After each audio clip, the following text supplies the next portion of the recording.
Good evening and welcome to our Monday, January 12th council meeting. Moved by Deputy Mayor Lang, seconded by Councillor Councillor Jaworski. Be it resolved that January 12th, 2026 council meeting of the Township of South Glengarry now be opened at 6:32 p.m. All those in favor? Carried. We will now rise for the singing of O Canada.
Are there any disclosures of pecuniary interest? Seeing none, moving on to the approval agenda. Are there any amendments? Through you, Mr. Mayor. No, there are not. Moved by Councillor McDonnell, seconded by Councillor Bougie. Be it resolved that the Council of the Township of South Glengarry approve the agenda as circulated. All those in favor? Carried. Approval of previous minutes. Moved by Deputy Mayor Lang, seconded by Councillor McDonnell. Were there any errors or omissions noted? Sorry. Through you, Mr. Mayor. There was one clerical error on the December 5th meeting minutes, as well as one in the December 8th meeting minutes. Those have been corrected prior to this evening's meeting. So we'll use the same mover and seconder. Be it resolved that the minutes of the following meetings, including closed session minutes, be adopted as amended. Previous meeting minutes, December 8th, 2025. Special meeting minutes, December 5th, 2025. All those in favor? Carried.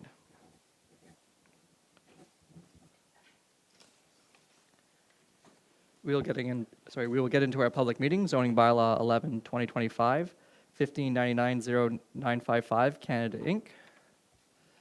Mrs. Haley.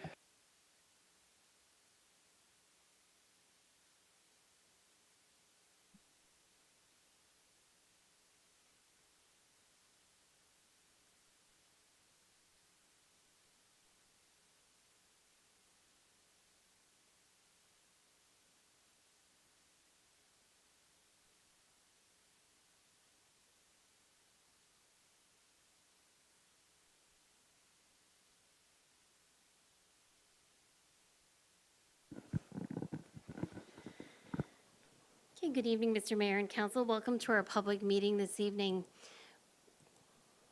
We have 3 public meetings this evening. Our first public meeting is a zoning amendment, followed by an official plan amendment and a zoning bylaw amendment. Before we get started into the details of the meeting, I'm going to read you legislative wording from the Ontario Planning Act to inform individuals of the purpose of our meeting and how they can or who has the right to appeal. So this is a public meeting under sections 17, 15, 22, and 34 of the Ontario Planning Act. Any person may attend the public meeting and or make written or verbal representation either in support of or in opposition to the proposed official plan amendment and zoning bylaw amendments that you'll hear this evening. If a person or public body would otherwise have an ability to appeal the decision of the Council of the United Counties of Stormont, Dundas, and Glengarry and the Township of South Glengarry to the Ontario Land Tribunal, but the person or public body does not make oral submissions at a public meeting or make written submissions to the Council of the United Counties of SDG and Township of South Glengarry before the bylaw is passed, the person or public body is not entitled to appeal the decision. If a person or public body does not make oral submissions at a public meeting or make written submissions to the Township of South Glengarry before the bylaw is before the bylaw is passed, the person or public body may not be added as a party to the hearing of an appeal before the OLT unless there are reasonable grounds to do so. Before we get started into the details of this meeting, we have the property owner's consultant online on Zoom. You might see in the top right-hand corner, or left-hand corner on my side, sorry, is Mr. Chris Clark. So once I complete my portion of the application, we'll turn it over to Mr. Clark, who will remain on screen. So following our presentation from both myself as well as Mr. Clark, there will be an opportunity for the members in the audience to provide input and comments to the proposed amendment. The subject property is located at part of Lot 8, Concession 1, being Part 1 in Reference Plan 14R 2996 in the geographic township of Lancaster, now in the township of South Glengarry, and it's located at 21899 Old Highway 2. So just east of the Curry Hill interchange. The subject property is approximately 7.4 acres in area. This is a key map that shows the location of the property. So I'm just going to point out some items on the map to help you orient yourself. The red line through the map is Highway 401. This represents the interchange that we would call locally as the Curry Hill interchange. This property here is the former Husky truck stop, or Royale's truck stop for those of you who have been around for a while.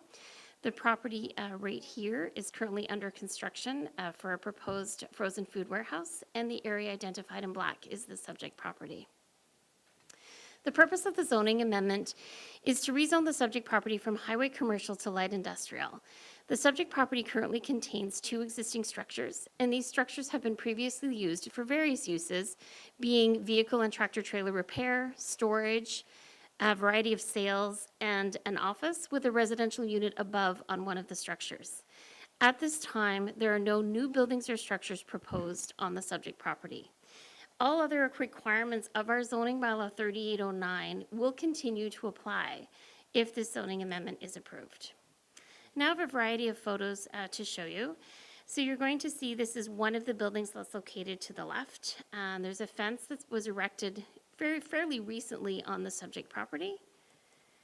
And then this would be a photo off of Old Highway 2 facing northeast, and this would be one of the buildings on the right side of the subject property. And as you're aware, the subject property backs onto Highway 401 and fronts onto Old Highway 2. Again, we just have more photos of the property. So we've also included photos for what the property has looked like in previous years using Street View Google Images. So you can see here that this property is what it looked like in September of 2019. There's no snow on the ground. It looks like a nice sunny day. And that's on Old Highway 2 facing north. Again, it just kind of gives you an example of what was there previously. It's changed a little bit, not a lot, but it's definitely looks a little bit different today. So the property is currently designated rural district in the county official plan, and the proposed use does conform to the official plan and the provincial planning statement. And this is a map that shows the difference between the zoning versus the official plan. So on the right, this would be official plan mapping that shows the area in this gray to be rural district. The area in the blue here is employment district, and then the green is the subject property.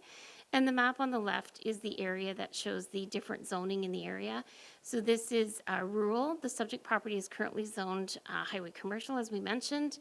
We've got a highway commercial use here, and then the yellow represents limited services residential or residential 1, with the brighter green or turquoise representing floodplain. So I'm now going to turn the application over to the agent, the planner, Chris Clark, representing the owner. And I'll walk you through his slide, or turn his slides.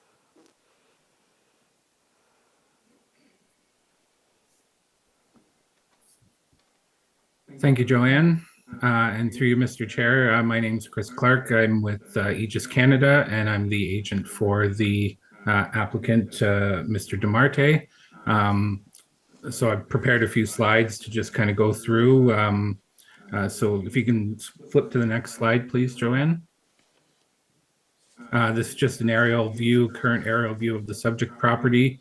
As Joanne went through, you can kind of see the abutting property to the left of the two blue roofed buildings being sort of developed. That's the frozen food warehouse. So our property is sort of bounded by that sort of, there's sort of a dividing area between the two, and you can see the large sort of black outlined area, kind of like P-shaped at the north end of the property. That's the pile of asphalt shingles that's been on the property for a couple of years. They sort of mark the edge, like the edge of the property is to the west of that. Next slide, please. So the purpose and goals of this zoning amendment, the current owner is looking to rezone to light industrial to increase the marketability for the site and to allow for a slightly wider range of permitted uses compared to what's permitted under the highway commercial zoning. And the overall intent here is to provide for sort of low impact employment uses that are consistent with the location. There's some market interest right now for properties like this that have access to highway infrastructure. So the light industrial zoning would be intended for a potential purchaser of the property looking to establish a use that wouldn't be permitted under the current zoning. So that's, again, one of the main purposes for the zoning right now.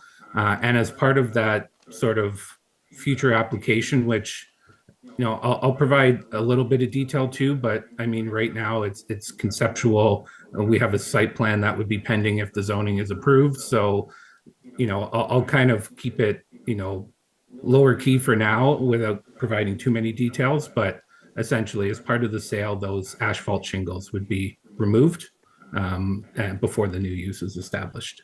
Next slide, please. So under the provincial planning statement, light industrial uses are permitted in rural areas. There's several examples around Eastern Canada of that. I can think of a couple around Perth where I am, such as 3M and certain things like that that are sort of on the outskirts of the town or in the rural areas. So the rezoning will allow for a diversification of the economic base. There's, an existing underutilized property right now, and the rezoning will allow for some future development to come in and utilize the existing infrastructure and the buildings that are in place. We'll maintain the 401 corridor for continued use. There won't be any proposed accesses or anything like that out to the corridor. Part of the sort of draw of this property is the proximity to the 401 interchange. Unlike the abutting property, there's no creek or environmental features on this property that would be impacted by potential new use or the rezoning. There is some agricultural uses occurring to the east of the property on rurally zoned lands, but the property is developed, and the rezoning wouldn't impact the ability for that person to continue with their agricultural use. And there were no identified aggregate resources in the area that would be impacted by the rezoning. Next slide, please. So the D-Series guidelines, or sometimes referred to as the D6 guidelines, they govern policies or provide policies for sensitive uses in proximity to new or proposed industrial uses and vice versa. So the purpose of this slide was just to outline the three different classifications of facility that you would see for industrial uses. The intent here, and like the existing facility on site would be considered class 1. The intent would be to keep it a class 1 facility. There wouldn't be, like regular shift operations or daily traffic like at all hours of the day or anything like that. So we feel that, the existing site and the proposed use would both fall under a class 1 facility. Next slide, please. So in terms of, production, the definitions there spoke to, open processes and production on site. There would be no production. The current buildings don't have smokestacks or anything that would emit, smoke or odors or anything from the buildings. So there's no anticipated impacts there. There would be some truck travel to and from the site, so there might be some minor impacts related to noise and dust from the vehicle travel, but no different than, the travel that would be experienced around this sort of 401 county road corridor. Next slide, please. So the D-Series guidelines state that the minimum separation distance for Class 1 facility is 20 meters. The old Highway 2 road allowance provides more than 20 meters of separation. So, and further to that, the existing buildings are set back pretty far from the road. So, future activities that occur on the site would be outside of sort of the 70-meter influence area for some of the nearby residential dwellings. And we do understand there are several residences around. And I did read through all the comments that were provided by many of those residents. So we understand the concerns, and we'll work through the site plan process if things move forward to make sure that those concerns are mitigated. Next slide, please. So the Stormont, Dundas, and Glengarry's official plan, the property is designated rural district. Minor or smaller industries are permitted within the district. And as mentioned before, the close access to the 401 interchange really supports the type of activity that we're looking to do on this site eventually. Next slide, please.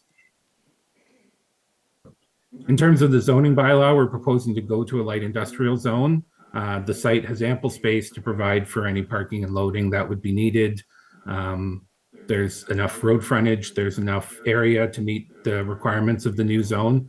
And the existing buildings that are on site comply with all yard setbacks. So there's really no concerns with the proposed rezoning in terms of existing development, and any future development would have to go through site plan control. So that would be regulated through that future planning process. Next slide, please.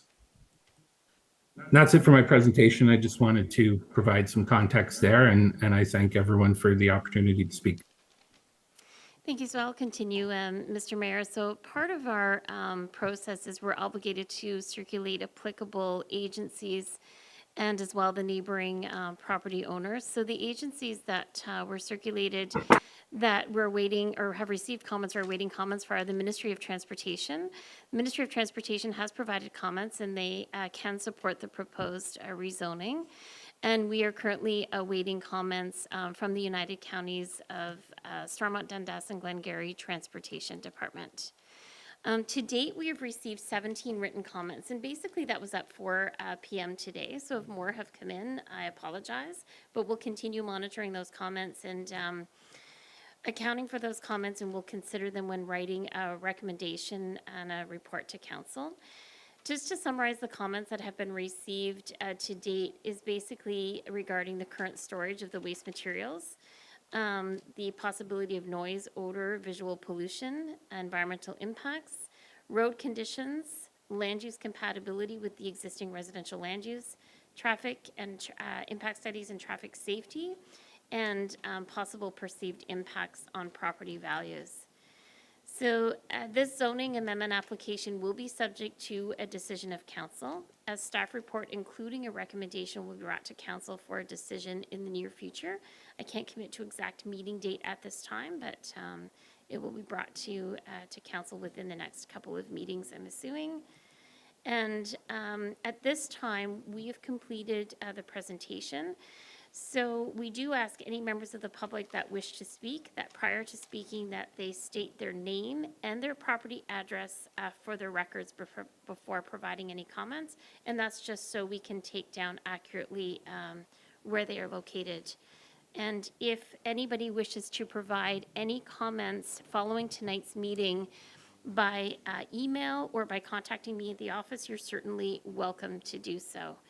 And that's it for me, Mr. Mayor. Both myself and Mr. Clark would be willing to answer any questions of council or the public if there are any as we move forward.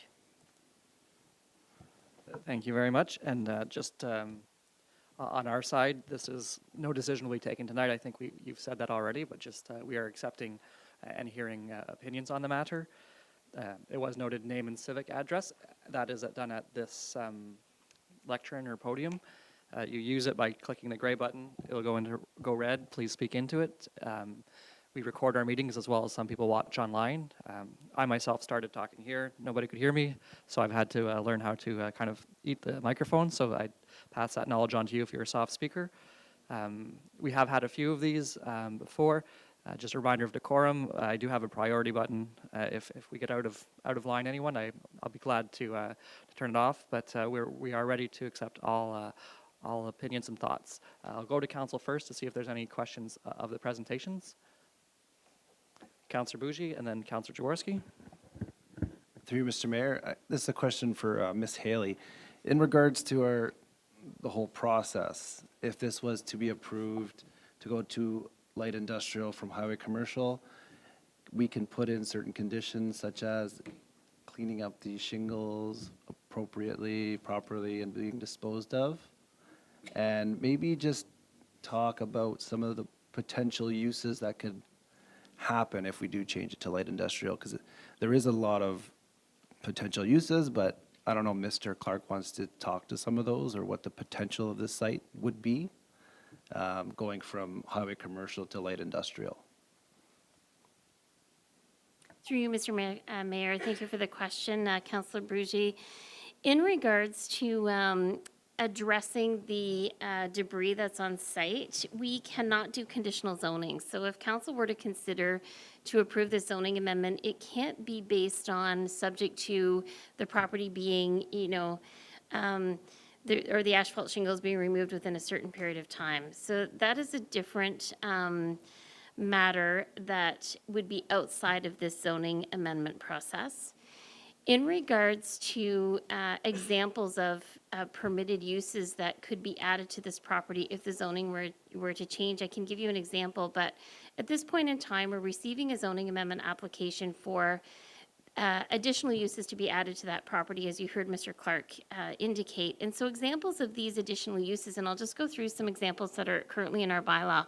For example, agricultural industry, agricultural machinery sales and service, building supply outlet, a commercial school or a commercial trade school, contractor's yard, dry cleaners, equipment sales and establishment. We've got a big list that could fall in there. Light manufacturing, marine craft body shop, marine craft repair, mini warehouse and public storage, motor vehicle rental agency, motor vehicle repair garage, motor vehicle washing establishment, a printing establishment. You could have associated professional business and offices, professional or business office, sorry. You could also have a place of assembly, entertainment, recreational athletic facility, service and repair shop, transportation terminal, veterinarian clinic, and warehouse distribution center. So I basically read those uses in order, and some of them that were similar, I skipped over them, but you could find a list of our complete list on our website as well. If any members of the public wanted to see the complete list, or we can certainly provide them a complete list. So that means if the zoning were to change, that anything that's located within that list that I just reviewed could occur on that parcel of property. You also heard Mr. Clark talk about site plan control in the future. So if any construction were to occur, or if there's any significant site alteration or change, it is subject to another planning approval process. Thank you. Councillor Jaworski. Thank you. Through you, Mayor McDonald. Thank you, Ms. Haley, for the presentation. I have a couple of questions, and if the mayor will permit me to go through them. My first question is, could you please elaborate what the definition or what it means to have a land designated as employment district, please? Through you, Mr. Mayor. So off the top of my head, I'm not reading directly from the county official plan. So employment district is a designation that is it's an available designation to designate parcels of property as employment districts through the county official plan. So just to step back for a second, in like my land use planning world, we have two levels of planning documents and policies, if you will, locally The first one being the county official plan, which designates parcels of property. The second being zoning, which then zones parcels of properties. Employment district is currently an available designation in the county official plan. And basically, it accommodates uses that would be highway commercial serving uses, any types of industrial uses.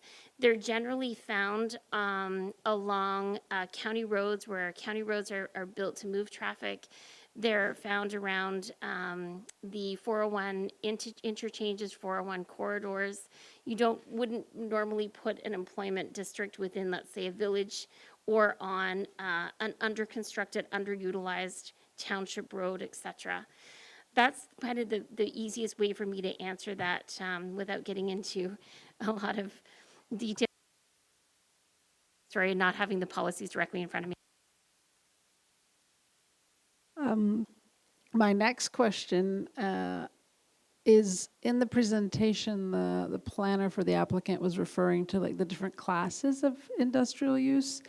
And I'd like to understand when, if, let's say this this application was to be approved, is that class limited based on the application, or could it be any of the classes that that were being mentioned within that industrial category? Through you, Mr. Mayor, and I'll invite Mr. Clark to jump in as well if he wants to add to this. So when we are considering land use planning decisions or even proposed uses on existing lots of record, we have to look at the D-Series guidelines. The D-Series guidelines comes from the Ministry of Environment, Culture and Parks, MECP, we now call it today. And there are guidelines to guide planners in making decisions to ensure that we're considering land use compatibility, sensitive land uses, et cetera. So you heard Mr. Clark walk through the different classifications. So you can have class 1, 2, or 3 industrial land uses. There is a chart that's available on the D-Series guidelines that gives examples of what types of uses they can be and gives examples of how those uses are operate. So it guides us on how to classify the use into a 1, a class 2, or a class 3. We would consider things like air emissions, noise, pollution, movement of traffic, hours of operation. Your most compatible land use with residential would be class 1. Class 2 would have a higher separation distance, and then class 3 would be like a full manufacturing, if we could use maybe the former Domtar site as an example of a class 3 light industrial use. I realize that's not in South Glengarry. We don't have a class 3 industrial use, in my opinion, in South Glengarry, but that's a local example that I could give. I'm not sure if I completely answered your question, but. Does the light industrial category like limit up to which class it can go? Like, is it automatically mean it's a class 1, or could it be one of the higher classes? So no, it does not limit it. So that's where we would look at those guidelines and then consider what the use is being proposed. So you could have class 2 uses in our light industrial zone that work within our light industrial zone, but that might fall in the class 2 D-Series guidelines, which just means, so let's say, for example, if you're a class 2 and you want to construct a structure that falls in class 2 with activities occurring in that structure, you would then want to locate that structure further away from the sensitive land uses, and that can occur without triggering another zoning amendment. Last question. I was hoping, again, I'm not originally from South Glengarry, so I don't have the long history that some folks have with the history around this particular interchange, which I understand at one point there was quite a bit of goings on. So I was wondering if, Ms. Haley, to your knowledge, if you could mention sort of some of the activities that were done previously there.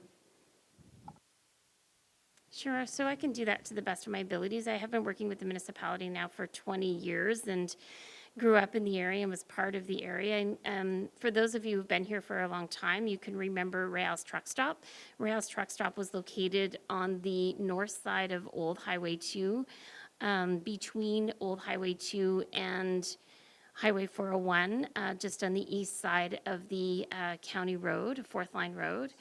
And it had fueling abilities as well as a fairly large parking lot. On the south side of the road, it was also associated to Real's Truck Stop, which had a restaurant and a motel and showers, example for the trucking industry. There was also Curry Hill Lumber that then turned into BMR Lumber. And then the subject site, it had, I gave examples of a photo from years ago where it was, I believe, constructed in the late 90s, early 2000s, where there was commercial uses, and then I can recall Gautier's greenhouse being in the area. I mean, I wouldn't be able to give you factual information in terms of traffic counts, hours of operation. I mean, I don't have access to that information. I'm not sure we would be able to find really accurate information, but that interchange was a very busy interchange when that truck stop was happening. And it's been quiet in the last several years or more. I'm sure there's members of council and people in the audience that would know just as, or more than I would as well, in terms of how this, this corner used to look and operate. Thank you very much. Are there any other further questions from members of council at present? Okay, then I would call upon any members of the public who wish to speak to come up to the podium and do so at this moment. If you wish to form a line, you can, or go up one at a time, if there are any comments.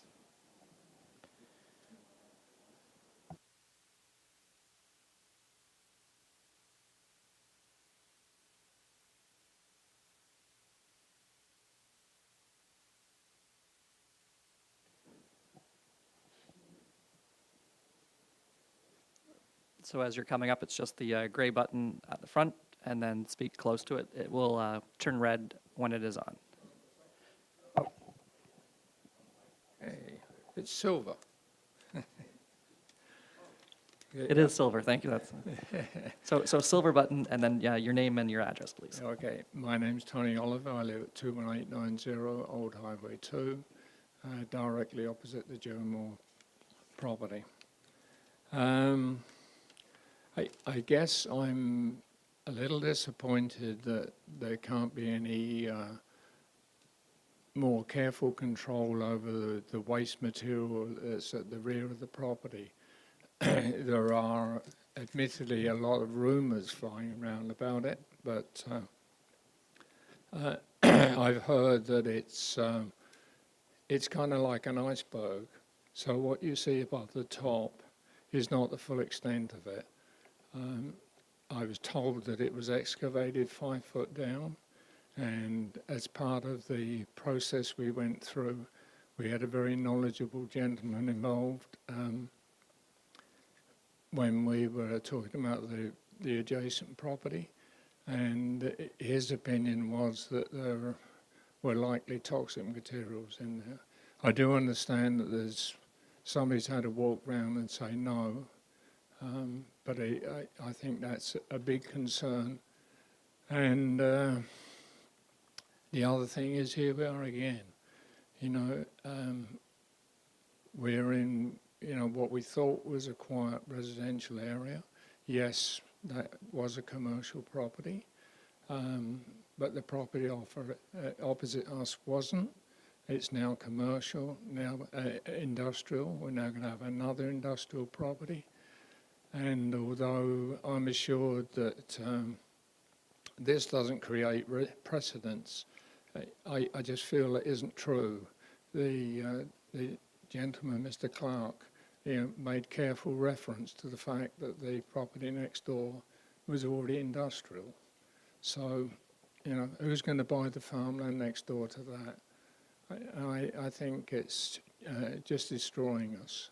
And it'll probably get to the point where we'll be forced to leave, and when we do leave, our options will be considerably reduced because, although somebody mentioned possible reduction in value of property, it's actual. Our property is directly opposite Joe Moore, and it's dropped in value, and it'll drop in value again. Okay, thank you. Thank you very much, and thank you very much for having the courage to go first. Who would like to go second? I believe there was some rumbling. Yeah, well, I got blown out of the water a few times here. Okay. Again, your name So and I civic don't need to address. press the button. Hi. My name's Valerie McRae, and I do live at 21890 Old Highway 2, which is probably the closest property that you can get to this zoning. I'm greatly disturbed because this zoning application gives carte blanche to whoever decides to put up whatever type of class 1 or 2, because you can go from 1 to 2 without triggering a rezoning. So I'm concerned that we don't know what will be there, but the possibility remains that once this zoning is given over, the company has carte blanche. Should they decide that they need to ship 24/7, 365, in other words, morning, afternoon, evening, all night, 7 days a week, 365 days a year, and whatever holidays you want to throw in. Once this zoning is given, the control is out of our hands and into the hands of whomever might want to pay the price for that property. And when this property is developed, this access will have to come out of their parking lot, and they will either go west to Ontario, because our community would be, say, Fourth Line Road to the Quebec border. So the trucks could either go west, or should they decide that there's some profit to be had in Quebec, they will go east. And they will go east on the old highway, because they will come out in Rivière-Baudette, which will give them direct access to the 401. We are a community which is used to coming and going, be it for mail, be it for, deliveries. Every property in our neighborhood must access that old highway. We have no alternative. We must enter our property or leave our property on Old Highway 2. So we're looking at safety. We're looking at sanity 24/7. Whatever might go in there is not going to guarantee me what will go in there. What will go in there disturbs me because it's out of everybody's hands once the key of carte blanche has been given. There's also the safety, besides safety, and besides the sanity of living in this community, the value of our homes will go down. Suppose, as example, I'm going to give you all a home buyer's hat, and we're going to go out and buy a home. And we're going to consider you that you are a typical buyer, and by that I mean a couple with children and maybe wanting to have children, because these people desire a bungalow, detached, and a yard for their children. The minute you have your home buyer's hat on, you are madly Googling any property you can get your hands on in the laptop. And suppose one catches your eye in our community. What's the first thing you're going to do? You're going to jump in your car and you're going to drive by this property, and you're going to look all around the neighborhood. You're going to see this big white building. Eyebrows go up. Big white building. 19 truck bays. Wow. But we'll just put that aside. What are you going to do next as a home buyer? You're going to want to find out where your children are going to go to school. So you're going to go off and find out, where are my children going to be picked up from school? Well, you can guess where they're going to be picked up, can't you? Old Highway 2. So the eyebrows go up again. Trucks, buses that stop, deliveries, garbage, mail, people coming in and out of their properties. Your eyebrows are going to go up, aren't they? I can tell you, because I've worked with these couples. I've been 28 years as a real estate agent, and I know how these couples think. And on a scale for location, our neighborhood is nowhere near the top for the safety as a safe haven for children. We are not. And that is why that pool of buyers will not become available to us. The hat will come off and they'll keep looking. So that covers the value of homes. You know, the other thing that occurred to me is on paper it looks relatively simple. We've got residential here. Over here we've got maybe industrial. You know, but it isn't that simple. Because now, not only do the buyers realize, but everybody here realizes that we're not separate entities. We are two zones which overlap, and we overlap in the main artery, which is called Old Highway 2. So, to put it another way, we're joined at the hip. Tell me how you're going to surgically separate this. And while we're in this gray zone, pretend for a minute that you're in a cold Canadian winter, long, dark, big storms, low visibility. Nobody wants to go, but it's a long winter. We have to go out. We have to be on the roads. There's no way to go through the winter without going on to the road. So, what do you think happens? Put a little black ice on, put a little, what do they call it? Trucker negligence. What's going to happen when this collides? But you know what? I don't have to guess what happens when it collides, because it happened in front of my house. A tractor trailer, what are they, 53 feet long, coming from the west, was swinging into the White House, which is not yet in operation. Someone in their car, their little car, and we're not talking speeding, and we're not talking alcohol. This car collided with the trailer because the back end was still hanging out on the road. So, I don't have to guess what's going to happen. The front end of the car, there was no more. The gentleman that was driving, head injuries, spleen injuries, and knee injuries. 3 months off work. So what I'm trying to say to you is, you can't separate the zonage. You cannot. There's no way. And what I'm also saying to each and every one of you councillors, you're putting all of us in harm's way if you approve this zonage.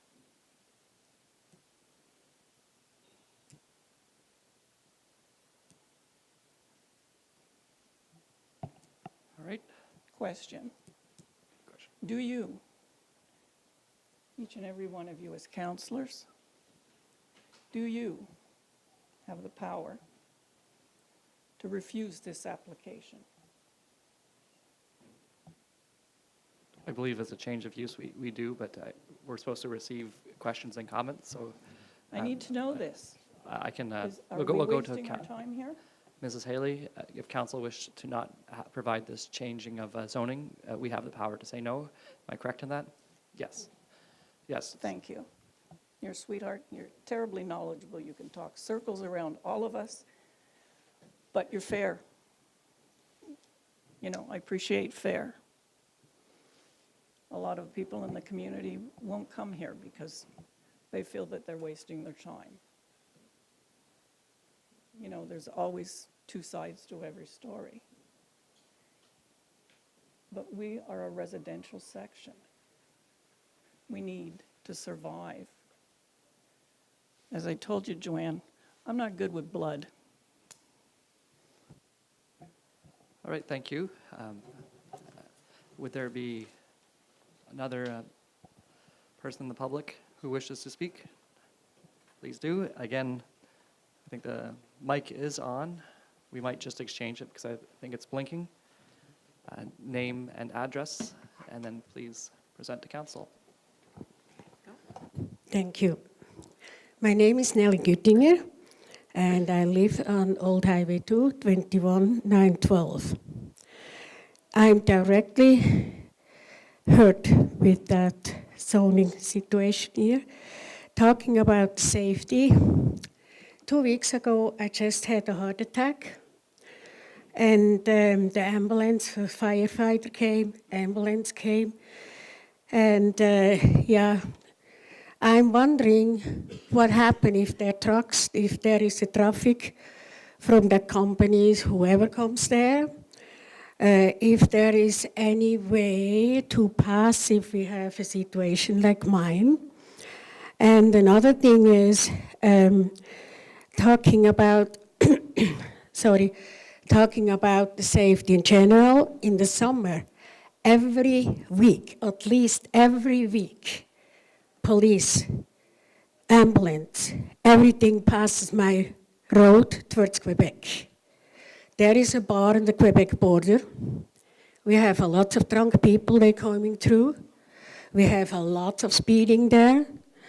And if we have to go out, so I have to go out of my driveway and we have that traffic coming back and forward with all the trucks, with everything, we cannot even leave our house. And yeah, I understand it's an emergency line. If there is the highway 401 is closed, I understand. Then I experienced that already, the trucks they coming through, and I have to wait at least 5 minutes to leave my driveway because there was so much traffic. That's okay if it's an emergency situation on the highway. That's why we use that road. And I have another thing. This road, Old Highway 2, is too small for a big commercial trucking there. Definitely, because I'm not willing to give up my property that there is no chances to turn and whatever. I'm not willing to give my property off that they can make something a turn or whatever there in that property. Sorry, my English is not the best. I'm trying to explain properly. I'm not a good speaker, but I'm really concerned what's going on now. And by the way, you received a letter from my daughter. Okay, maybe I would appreciate when you read that letter to the public, because she explains it much better than I do. But I live alone, and one night I don't even have to watch a crime movie, because there was so much traffic first on the highway, the police and everything was there, and then on my road, that was about midnight, they passed, I heard gunshots and whatever, you know. Yeah, this highway is already pretty active with emergency traffic. And then I don't see that we have a commercial there, more commercial than with that building what they already built. What is it, the Cool House or something? Yeah, it is. So another thing is when they're starting to dig there, my water was very dirty. I don't know, they hit my well or whatever, but my water was very dirty. But now, since the building is set up, it's better. But I had to spend quite a bit of money to solve my problem in the house. I don't want to say it is their fault, but funny is that since they started to dig there, I have problem with my water. And it's a swampland as well, there where the shingles are. Those shingles actually, they was placed there illegal, I know that. And when the owner left that property, the new owner, Nick, who bought it, I was talking to him as well with the shingles. He said, it's not my problem, I'm selling it anyway. That's his answer. But I'm concerned about that shingles too. Now, the bank inspector, or whatever you call that, he was there. And we, my friend and I, we was talking to him. And he said to remove that shingle pile is another $3 million. Otherwise, nobody is allowed to build anything there, make a business, anything. And by the way, since I'm there since 8 years now, and there was never active, that property. There was the guy who owned it before, he had one truck, and that's it, but there was not a commercial, there was no business. So that property is dead since then. Okay, thank you. Thank you very much. Is there any other comments from the public?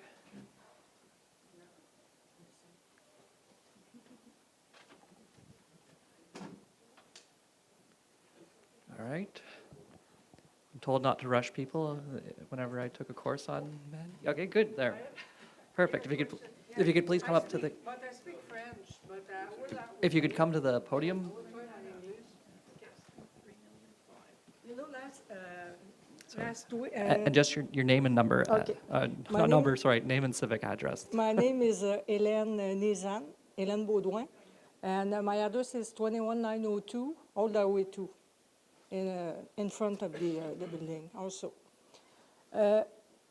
Last week I was talking with that lady on the road, and the guy who I think he works over there, the company, and you know what he said? He stopped and he said, "Don't do anything. It's already accepted. It's already done." Yeah. And he left. Is it done? I can clarify. Okay. If I may, we haven't even taken we're not taking a decision this evening. We'll take a decision later. This is a public meeting to receive things. I would say perhaps sometimes public meetings feel like they're done only because before the public meeting, the applicant has to prove that they can do it. So they're trying to prove that they can do it to our planning, both at the local level and at the county level. So that is what we get up to here before it's made public, because if they cannot do it, it would never make it to this public meeting, and then we receive public input. So that might be what he was saying, but it does sometimes feel as the public that like a decision has been taken, but it's just, we've got to a spot where we She can say was can. there also, It yeah. is listed. Yeah. The property in question is Yeah. on the market at $3,500,000, and I do have the copy. And Okay, everything was so done. so the comment in the back, just to An offer to keep, purchase conditional here. okay. It is a logistics trucking company. Yeah, so there was a comment, and I'll just make it public because it was said so online and for the record was that it is on for sale right now. I believe an offer was made, but that's still, I mean, I could buy, I'm not trying to be facetious with this comment, I could buy a swamp in the hopes that council could turn it into something. So, I mean, that would be the caveat emptor, buyer beware, because the decision has not been rendered yet, and this is just a public meeting to receive information, mainly from the public. So, in addition to that comment, were there any further comments onto this specific property to be received? Okay. Could you please come up and state your name and civic address?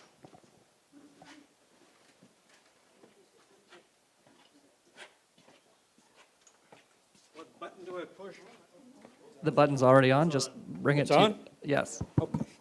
Hi, name's Bruce Green at 6280 Pleasant Drive, down Gun Creek Road.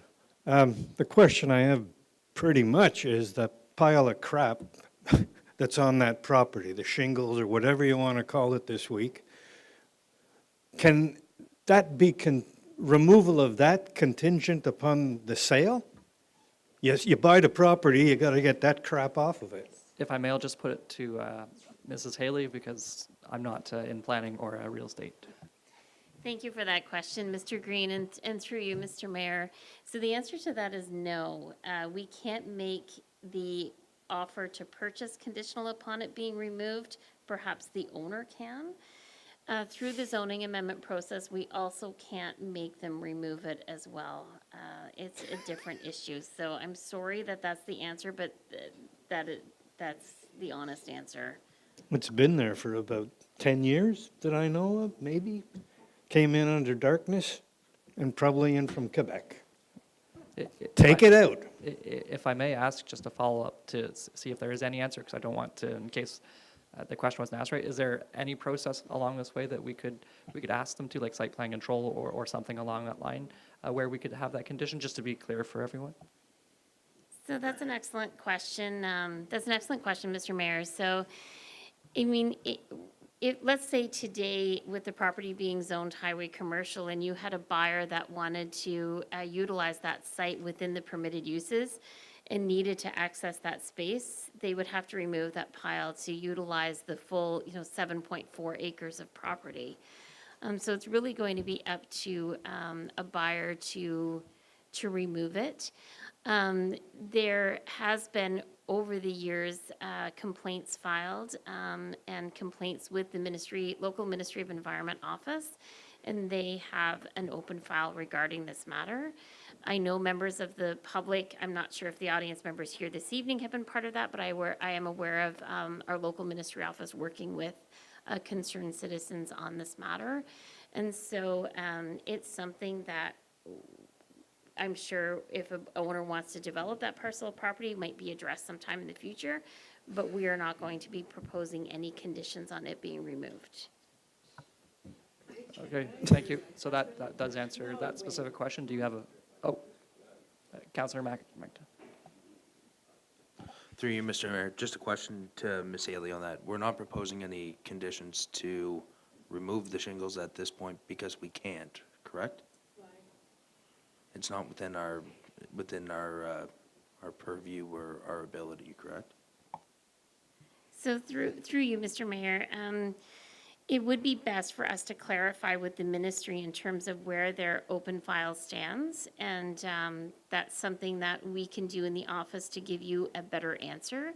If we received a complaint through our bylaw department, our bylaw officer would investigate it, and at that time we would determine what our jurisdiction is and what we could expect of that property. But I would prefer to do that research from the ministry's end, if you don't mind, for me to give you more of a detailed answer of where that file stands with the ministry. Okay, so that answers that question. Do you have a further question? No, I'll call it a night. Thank you all. Okay, thank you very much for your question. Any further comments from the public present? Great. Name and civic address, and it's on. Oh, it's on. My name is Ronald Melsbach. I live on Highway 34. I work on Fourth Line Road at the Esso station down there. And last summer or 2 summers ago, when they were cleaning up Real's truck stop on the in between Highway 2 and the 401, the guys told me personally that cleaned it up, they cannot build on that site for 11 years because of the toxicity. So imagine that, if that piece of land down there is full of toxic, they will not be able to build on there for at least 11 years. I was being told personally by Government of Ontario workers that removed all the toxins. So, council, better wake up now, because this is an answer. That's going to be a truck stop going to be down there, and it's probably the same owners as down here. I work in the trucking industry, and it's a lot of shit going on now. Okay, and Okay. I think some of that comment may get answered whenever Mrs. Haley talks to the MOE in terms of, you had mentioned toxicity or pollutants in the land. So we don't have more information at present for that, but thank you for that comment. Further comments? Okay, then we will move on to, oh, sorry, yes, sorry. I didn't see your hand up there. I'm not accustomed to having the online thing, so yes, sorry to not see you there. Please proceed. I just wanted to speak briefly to the shingle pile. There has been an environmental site assessment completed for that, and there was no concerns from that assessment. There was no phase 2 assessment recommended. That was provided to the township as part of the submission. So maybe we could make that a matter of public record somehow, or so people can see the assessment and sort of have a look at it for themselves. So I don't know, maybe we can talk to Miss Haley about that and see if there's a way to kind of make that available to people, because it seems to be a pretty big concern with this site. Oh, no, that sounds like a great idea. If, I mean, more information, people may not agree on the outcome of information, but you can then make an accurate assessment of your feelings on a matter. So if we can do that, that'd be great. Okay. All right, then we will move on to 6B, or do I have to, nothing further? Yeah. Zoning bylaw 12, 2025, OPA 29. This is 1733286 Ontario Inc. And that is our next zoning bylaw. For those of you who are only here for this particular matter and don't come to many councils, you're free to stay, but you are also free to leave if you don't wish to see the next one.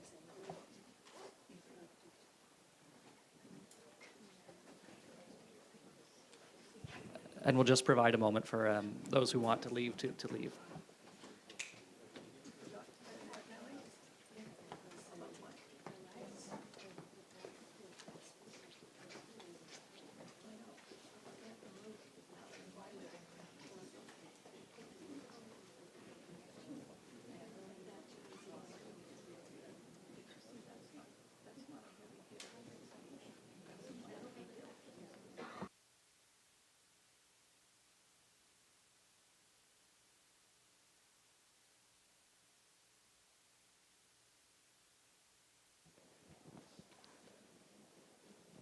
Okay, it seems that those who wanted to leave have left, so we will carry on again to zoning bylaw 12, 2025, OPA 1733286 Ontario Inc.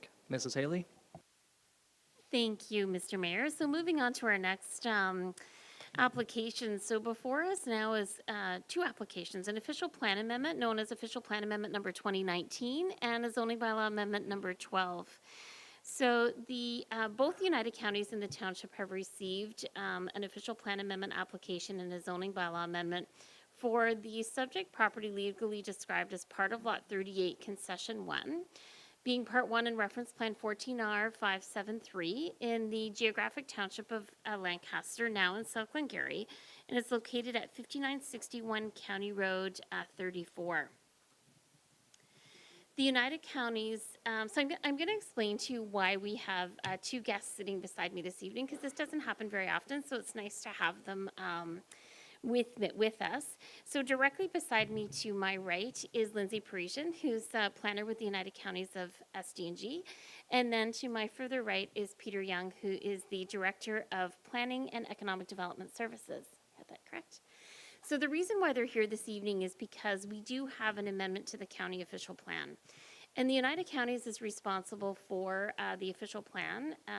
Official plan is a document that serves all of the municipalities in SD&G, and it sets the goals and objectives for 20 years on how we look at developing our area.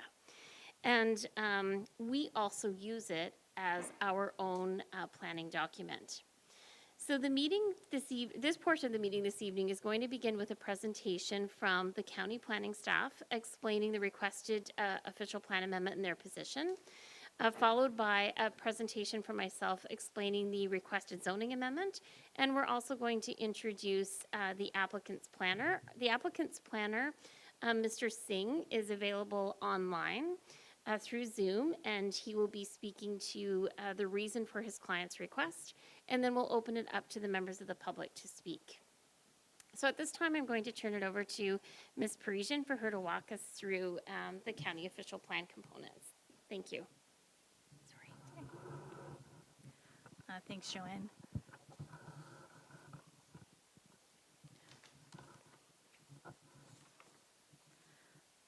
Is this okay? All right. So good evening, everyone. As I mentioned, my name is Lindsay Parisian, and I'm with the counties of SD&G. Today, I'll be presenting to you the official plan amendment number 29 as it relates to 5961 County Road 34 in the township of South Glengarry.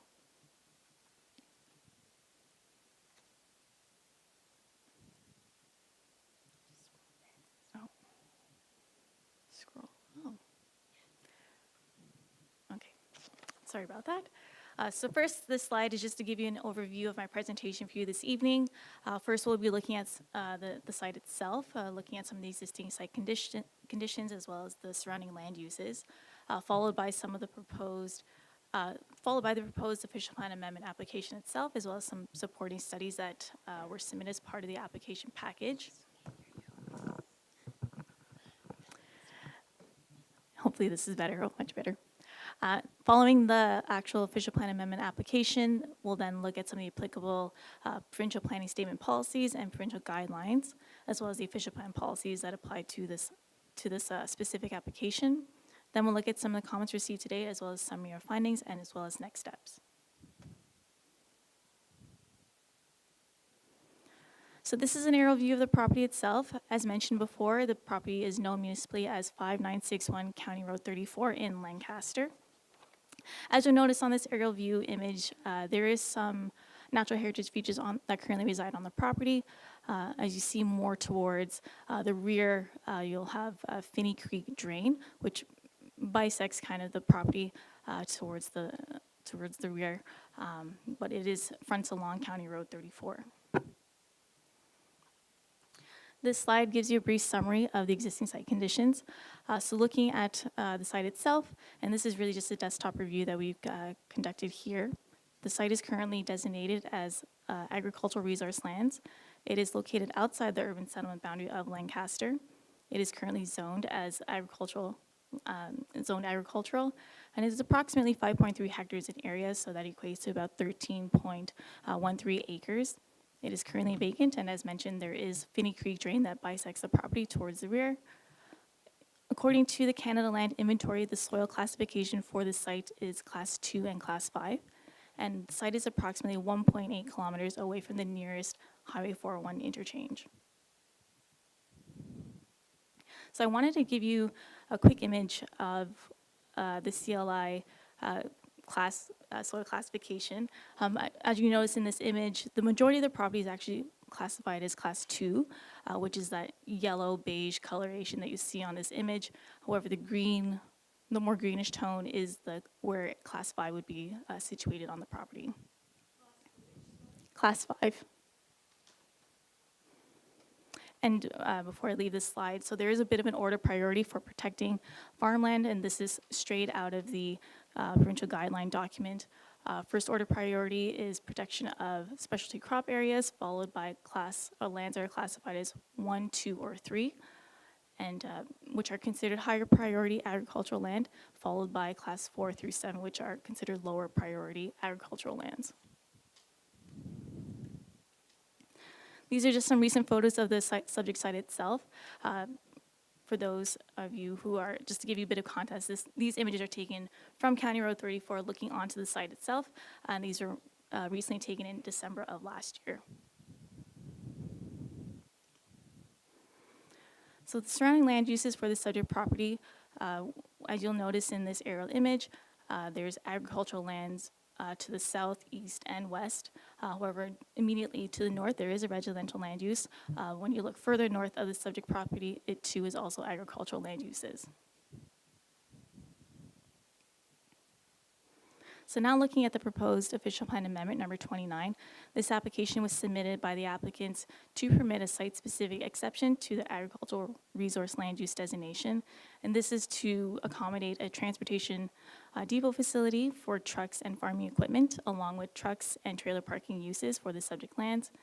If it's approved, this specific exception would be reflected as a special land use district overlay, which would then be applied to the entire parcel. However, the underlying land use designation will remain agricultural.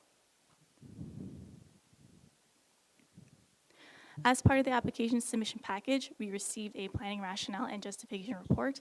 This report was prepared by GWD Consulting, who are here with us this evening virtually. In their report, they've identified that the proposed development is considered agriculture related, as the intent is to offer farm vehicle repair services. The subject site is naturally separated, as you noticed with the aerial image previously, that it is physically separated from the larger agricultural lands, and it's currently not being farmed. When looking at the proposed development, In this study, they're identified that it would serve the needs of the community and provides economic opportunities, and that the subject site is located in close and direct proximity to Highway 401. In addition to the planning rationale, we received an agricultural impact assessment. This report was prepared by Colville Consulting. In this report, the subject lands are within prime agricultural areas, but are considered lower priority as they do not form part of the specialty crop area, which is number 1 in terms of order priority for protection of farmland. The proposed development has potential limited impacts associated with it. For example, it will result in a loss of prime agricultural lands. However, the proposed development does comply with the applicable minimum distance separation setback requirements. However, it is important to note that in this study, there is a justification for locating the proposed development within prime agricultural area is required. Now we'll look at some of the applicable provincial planning statement policies and provincial guidelines, and I'll specifically be referencing these 2 documents. The first one being the provincial planning statement, which provides overall policy directions on matters of provincial interest as it relates to land use planning and development in Ontario. Second document that you'll see referenced in my presentation is the guidelines on permitted uses in Ontario's prime agricultural areas. And so this document that is issued by the province provides guidance on limited non-agricultural uses in prime agricultural areas. And it is important to note that these guidelines are issued to assist planning authorities and decision makers in terms of implementing the policies of the PPS. So looking at section 4.3.5, non-agricultural uses in prime agricultural areas, this policy states that planning authorities may only permit non-agricultural uses in prime agricultural areas for limited non-residential uses following or given or provided that all of the following are demonstrated. And that's first, that the land does not comprise of specialty crop area, the proposed use complies with minimum distance separation formula requirements, that there's an identified need in the planning horizon, and that alternative locations have been evaluated. And as part of that evaluation, it must be demonstrated that there are no reasonable alternate locations which avoid prime agricultural areas, and that there are no reasonable alternate locations in prime agricultural areas with lower priority agricultural lands. Section 3.2 of the guidelines on permitted uses in Ontario's prime agricultural areas gives further clarification on what limited non-agricultural uses would include. So for example, it includes commercial and industrial uses, and it also notes that these uses may only be considered in prime agricultural areas if other locations are unavailable. This section also goes further to give clarification on various tests that are applied if a limited non-agricultural use is proposed in prime agricultural areas. So for example, a preliminary assessment needs to be completed, a demonstration of need, the evaluation of alternative locations, as well as mitigation on impacts. And while all 4 are important as part of the overall analysis of a proposed use, I do want to focus a little bit more closely on the demonstration of need and the evaluation of alternate locations as it relates to the specific property and application. So when considering the demonstration, or when demonstrating the need of non-agricultural use, this typically includes information and an analysis of the demand for the product or service. Sometimes it can include an inventory of current suppliers or competitors. Sometimes it can give some information on the future projected demand for what is met within that given market. It can include a distance to markets or clients, as well as the overall economic impacts of the proposed use. When demonstrating the evaluation or when conducting the evaluation of reasonable alternative locations, this evaluation is mandatory.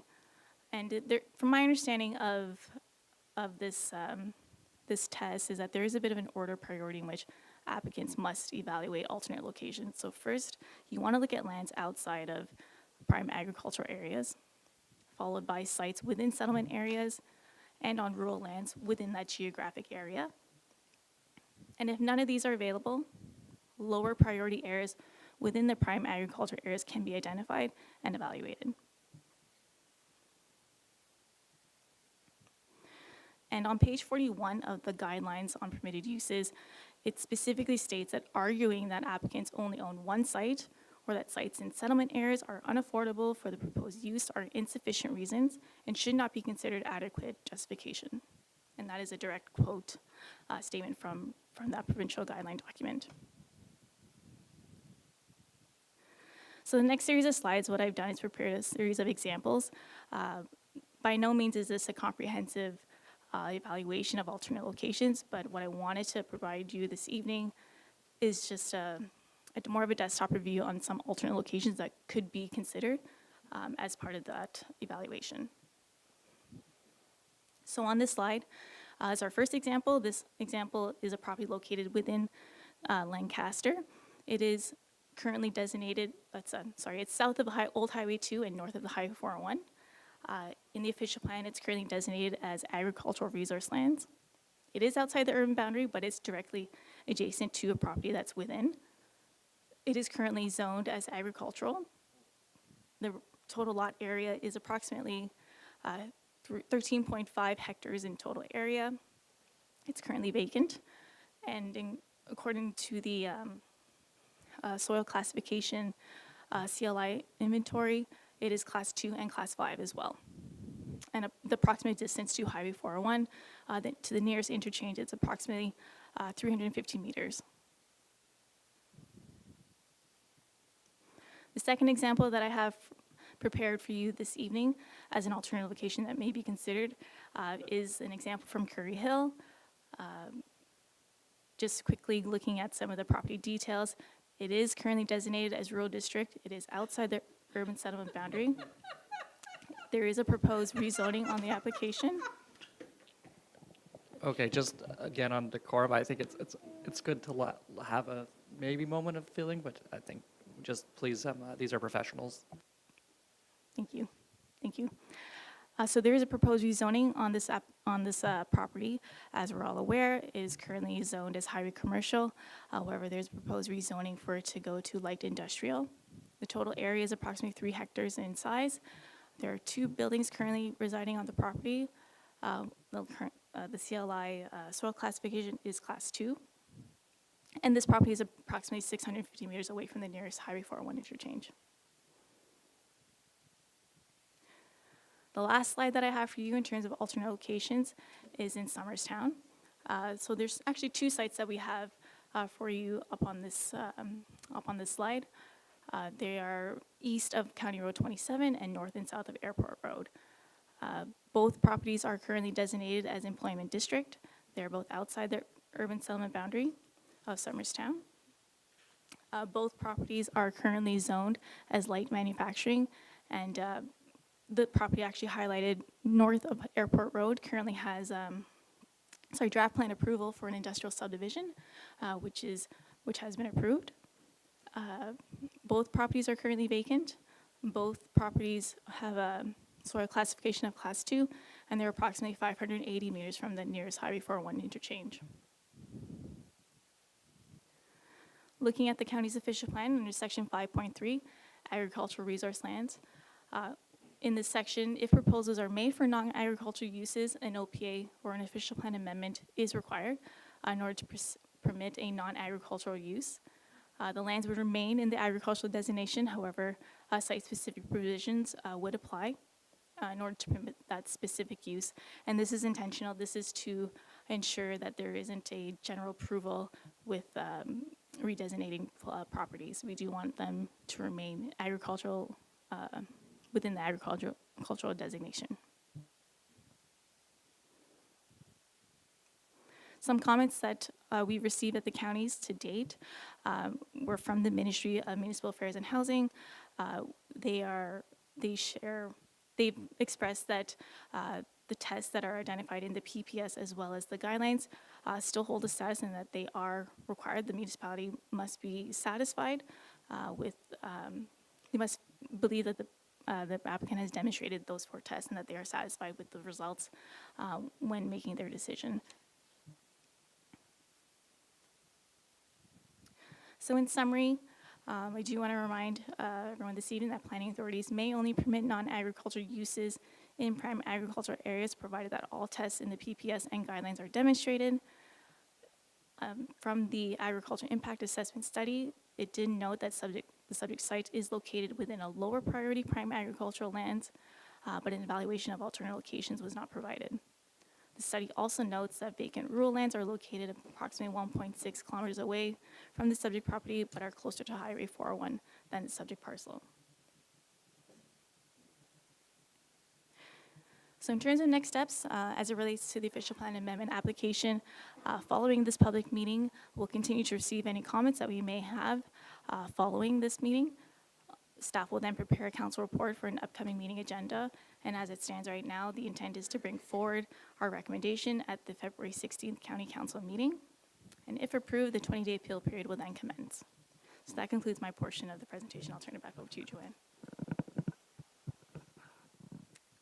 Thank you, Ms. Parisian. So we're now going to move into the zoning bylaw amendment portion of our presentation this evening.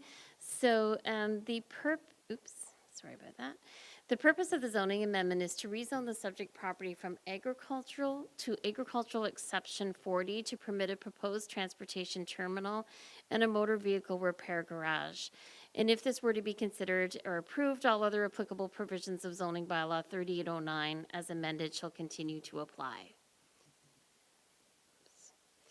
So as you heard earlier, seen earlier, that this is an aerial map, and where the subject property is located is just north of the settlement area of Lancaster. Going backwards. And this is an image that was taken of the subject property off of County Road 34 looking directly east. And so we know that the subject property is currently vacant, and it's approximately 5.3 or 13 acres in size. A portion of the subject property was residentially developed in 2024. A demolition permit was issued to demolish the single detached dwelling, and hay was taken off that parcel of property. We now show a difference between the zoning and official plan designation maps. So on the left would be the settlement area of Lancaster down at the bottom. The bright green represents prime agricultural land, and this is the area, the subject property, and it's zoned agricultural as we mentioned. And then to the right, this is our official plan mapping, where the beige color represents prime agricultural land and the subject property, and you'll see that it's completely surrounded by prime ag land. This is an image that we were able to take off of Google Street View, and is dated October 2012. You'll see where the former structure was located. As I mentioned, it was demolished in 2024, and then just to the south of that structure was a hayfield. The applicant is proposing to construct a 582 or 6,264 square foot repair bay building with a large parking lot to accommodate 11 cars and 150 tractor trailers. The proposed amendment does not conform to the official plan nor the provincial planning statement, in my opinion. You've heard Ms. Parisian go through the different policies from the provincial planning statement, as well as the official plan, and the guidelines that are provided to us by the province, and things that we have to review and consider when making recommendations. So I understand, you know, I'm listening to the crowd behind me, and I really appreciate your comments and your passion towards it. And we didn't put those examples before you to cause any issues, but what we're trying to do is demonstrate to the public that when we're considering new land uses, we have to make sure what's being proposed in prime agricultural land really truly does fit and meet the tests of the guidelines, as well as the provincial planning policies. And that's why it's important for all other parcels of properties that are available outside of the agricultural resource designation lands to be considered. It doesn't mean that those parcel of properties are perfect for this development.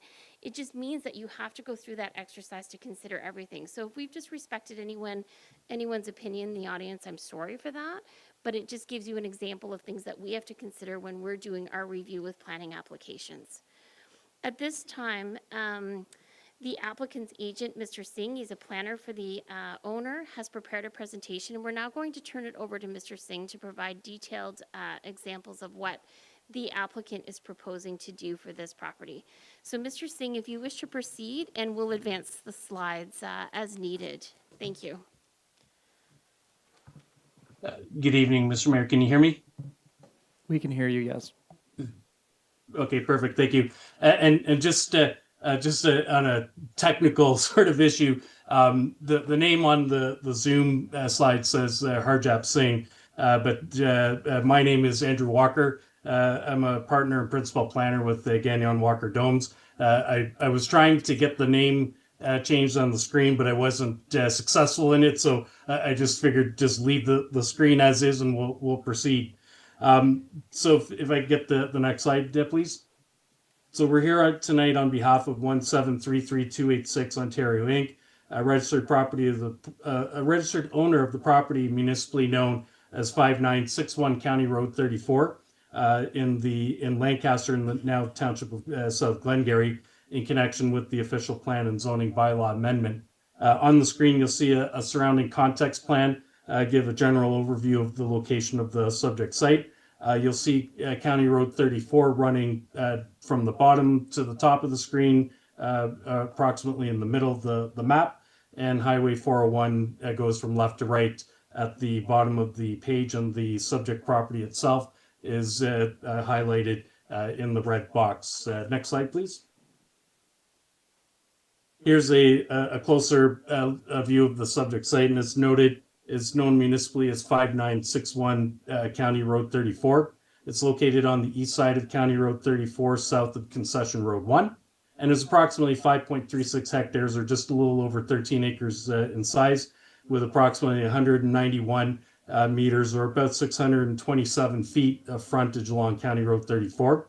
Currently occupied, or was previously currently occupied with a single detached residential dwelling, which is proposed to be removed as part of the development proposal. Majority of the subject site is vacant, with trees and natural features along the southern property limits.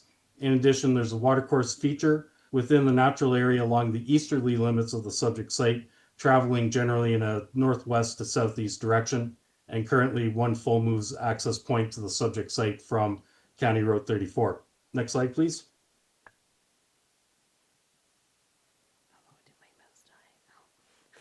On this slide, I have just a couple of excerpts from the official plan, the land use schedule and the constraints plan slide. As noted in the presentation from staff, the subject land is designated agricultural resource lands on Schedule A6 land use. An official plan amendment is being sought for a site-specific exemption to the agricultural designation to accommodate the proposed use. The land use schedule, as well as the constraints plan, which you see on the right side of the image, illustrates the natural features as seen on the earlier aerial photographs in terms of defining the limits of the property and how it isolates the subject site from the adjacent larger and contiguous agricultural lands. Next slide, please. On the slide is a copy of the Township of South Glengarry zoning bylaw, which staff alluded to, currently zoned agricultural, and we have filed a zoning bylaw amendment application for a site-specific exemption for the proposed use. Next slide, please.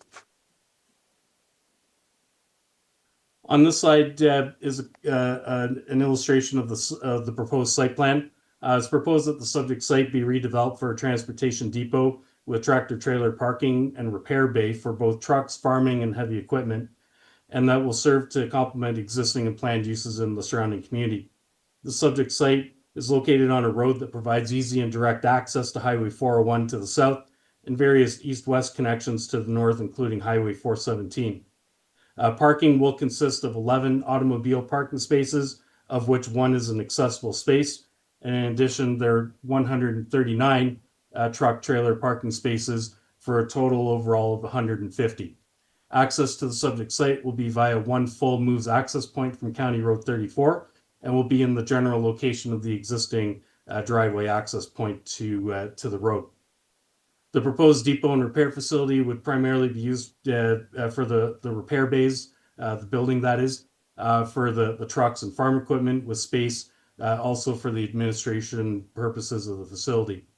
The transportation depot component of the building has an approximate area of 270 square meters, or just a little over 2,900 square feet, along with the repair bay component being 312 square meters, for a total overall building GFA of 582 square meters, or just over 6,200 square feet.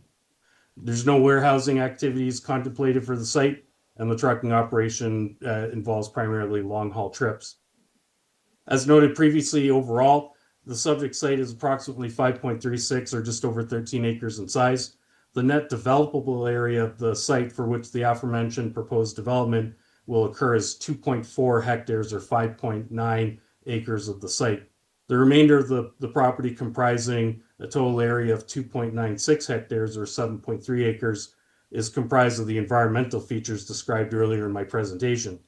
These natural features, which separate the subject site from the adjacent properties, will remain, and as part of the development proposal, a 5-meter buffer zone is proposed between the buildable and non-buildable areas, which will serve to protect the woodlot and creek located to the northerly, easterly, and southerly boundaries of the site.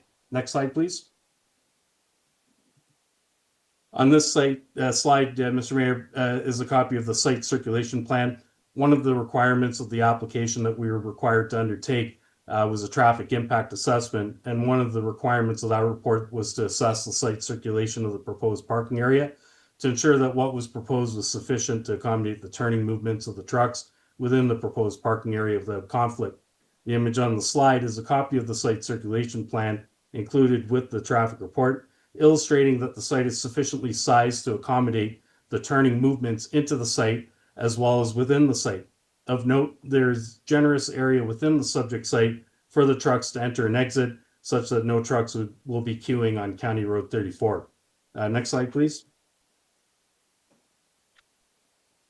This slide is a copy of the surrounding areas plan. This actually comes from the agricultural impact assessment, and the main thing to point out here is how the properties going south are mainly on the east side of County Road 34, mainly non-agricultural in use. It illustrates the isolation of the subject property. As you can see, the natural features that surround the property on all three sides, with County Road 34 being on the fourth remaining side, and that the properties to the west and going further north and further to the east beyond the subject site are larger, more contiguous agricultural properties.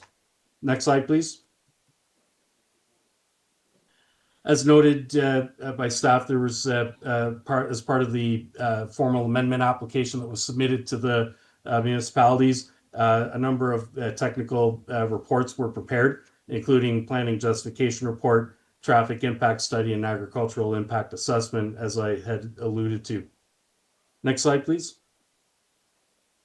In conclusion, Mr. Mayor, we're of the opinion that the use being pursued for the subject site does not adversely affect the surrounding uses, both current and future.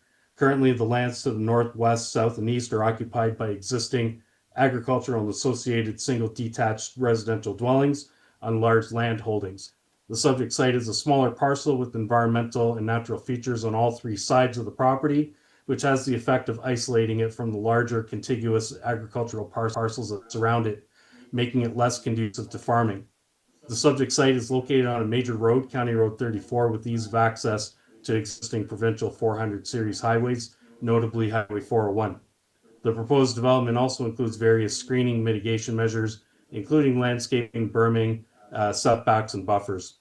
This concludes my presentation, and I'm available to receive input from the public here tonight. Thank you. Thank you very much, So Mrs. just Haley. to finish up that presentation, Mr. Mayor, at the time of finishing our presentation today, we had received, I just want to double check my number here. Sorry, it's hiding it. One moment. Oh, my apologies. We had received 6 written comments, so 4 at the time of completing our presentation, and I had received 2 additional comments that came in after 4 p.m. today, and there all the comments are objecting to the proposed development. To summarize the comments, they're basically expressing concerns between traffic safety between 401 and the subject property, environmental noise and odor pollution, and also impacts to downtown Lancaster businesses, roadway infrastructure, drainage, as well as nearby residential and agricultural operations.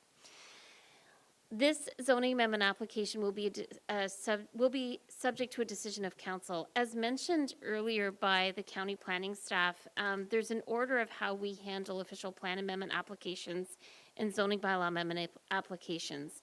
So after our public meeting, I would be preparing a report to council with a recommendation to either recommend to approve or refuse the official plan amendment application. That then gets sent to county staff and county council for them to consider. If the United Counties Council chooses to approve the official plan, then we will come back to South Glengarry Council recommending a decision on the zoning amendment application. And typically you would want your zoning amendment to conform to your official plan amendment. If county council chooses to refuse the official plan amendment application, then we would also bring back a recommendation to council and recommending it to conform to the official plan decision. At this time, I'm just going to check with my colleagues to see if there's anything they want to add before we finish up and move to the public. Thank you. So as we mentioned previously, if anyone wishes to speak to this matter, we do ask you to state your name and address so we can document it accordingly. Thank you. All right, I see somebody has taken the first step this time. Thank you. So the silver button. There we go. and Gary then- Snyder, and I live at 36 High Street in the village of Lancaster. And I want to thank, I think it was Mr. Singh? No, I'm sorry. The presenter who gave us a wealth of information about what they're planning on doing, but I think you're missing the point. And what I'd like to do is clarify why I don't think this is a good idea. This is definitely a not in your backyard issue, okay? So I'm not going to put a spin on this, that this isn't something that we would want to shove off on somebody else or somebody else's backyard. But it's, and we're not trying, and my position, and I know I've spoken to a few of the people that submitted complaints about this, we're not trying to squash this project. It's just that we don't like it where it is, and that's, I think, the point that's missing from the developer is that there is no impact study on the quality of life of the individuals who live here. I'm not even sure, and maybe someone on the council could even let us know, has anyone from the developers even been down to our area that has any sort of pull in the organization to actually see what they're dealing with. For example, I went through the proposal in detail, and they do an analysis or a comparison to a similar site that was up in Ontario somewhere. And when I went on Google Maps to look at this proposed site, it's right next to an existing trucking company. So there's a few things there that I'd like to go through with you, and I'll make it concise. It's already written down. And this is an email for record that I sent to Ms. Haley the other day. So I'll read it, and after that, I don't think I have very much more to add, other than, well, you'll see. And so this is regarding the rezoning to permit the building of a truck and trailer terminal on 34 outside of Lancaster. While a justification and impact study was done by the developers, they failed to take into consideration anything about the people who live here. For example, the study states that contaminants in land or water shall be assessed and remediated as necessary prior to any activity on the site. Well, I'd hope they'd do that. But once they move in, that all changes. Assuring that there are no negative effects, that's great. Yes, the study was done with little discussion about about having the truck terminal will create negative impacts both environmentally and socially. Under the conclusion of this study, it states that the development, and I'm quoting, the development proposal for a truck trailer transportation depot and repair shop serves the needs of the surrounding community. I was trying to figure out how that's going to help the residents and the small businesses around our area. Upon the okay, sorry, I'm a little flustered here. In addition, there was no mention of the social impacts, as I said. There will be many drivers coming in and out of this property that have no relationship to our township. They're outside drivers coming in. There's been no mention by the developers of what type of trucking company this is. Is this LTL that's going to have multiple shipments coming in with drivers over the course of the day and going back out? Is this truckload where drivers could be coming from anywhere in North America and dropping freight in the yard, taking another trailer and going back out?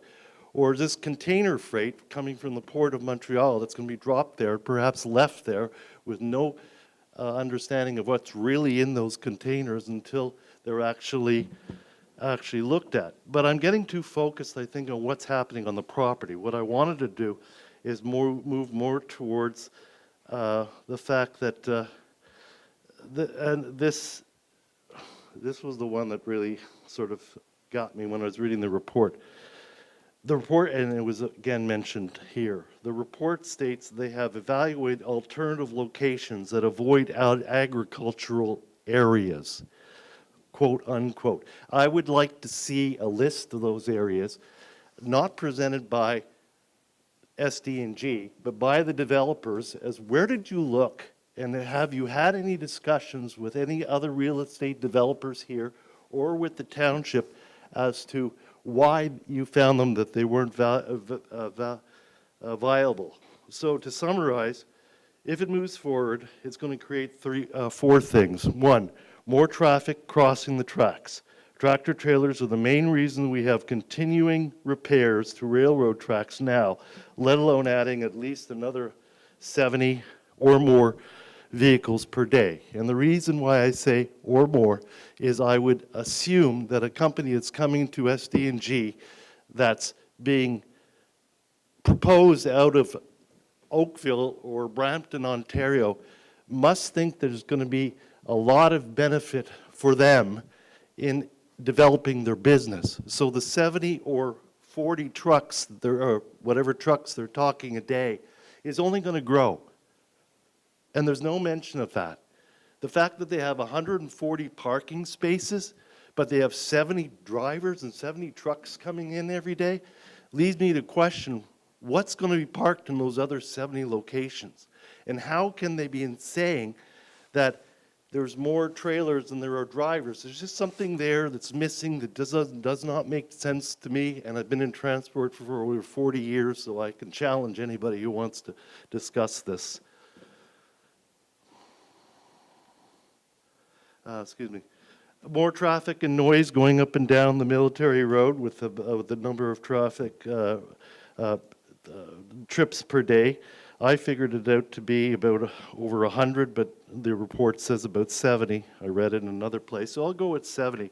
But 70% of these trucks are traveling after hours, in the dark, at nighttime. So I don't care if it's 100 or 50 trucks or 200 trucks. The vast majority, two-thirds of them, more than two-thirds of them will be going at night. So I don't have to say how that will impact the noise and everything else that's going on. And there's enough noise here as it is. And finally, I have two more. More risk for issues with hazardous materials. Trucks hauling dangerous goods that can be stored at these facilities. So while there may not be any current environmental issues, certainly with the land, as we're all checking that, we can predict that at one point there will be hazmat spill or other environmental issue that once the facility is operational, as freight gets to be stored both in trailers and in the warehouse, if they have, or storage trailers for a limited time. And how does this impact our fire services? I don't even know if there's anybody that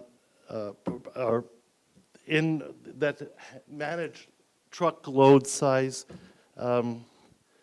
hazmat spills. Now, this is not something that's happening on the 401, remember now, so it doesn't fall on, it may still fall under provincial. But if you're talking about somebody coming up the tracks and has some sort of accident there, it'd be devastating. I don't think anyone's going to be able to assist in the way that our top-notch fire department and volunteers can respond to it. And finally, I think there's going to be less interest, and this is sharing the same points as the other proposal for Highway 2. There'll be less interest in moving to the immediate area, is having a transportation facility off Highway 34 in Lancaster will be making more noise, smells, and contaminants, and I don't think that's a selling point to our area. So I'd request that the members of council to look beyond the present and avoid making a bad decision that can never be reversed, because this is only going to expand. And if this developer goes ahead with this property and does what he wants to do with it, and then decides to close it, and it's already been rezoned, and a new guy wants to buy the facility and put 200 trucks in there, the damage has already been done. So please put your residents first and find a compromise for GWD that will allow them to have what they want, but not within a few kilometers of our village. Giving the go-ahead to this project is not justified for a need to develop and attract residents. And I guess the main question is, there was talk in the proposal about how it's doing things to improve our locale or our township. I'd like to know what those are. I have no idea, based on what kind of trucking company that's coming in here, how that's going to advantage us, except for maybe 11 people that work in the warehouse that may or may not already be having jobs somewhere around here, so it's not really going to be a really addition to the area. Other than that, I can't see of one. I can't see, and if it is a question that we're going to up our purchasing power at retail stores on Lancaster, I can't vision 4 tractor-trailer trucks parked on the side of Military Road going into the pot shop because they're from Quebec on their way out of here. So please, if you do go ahead and make a decision to go ahead with this, please at least really explain to us why this has to be done the way it is and why an alternative site is not the best for everybody here. Thank you.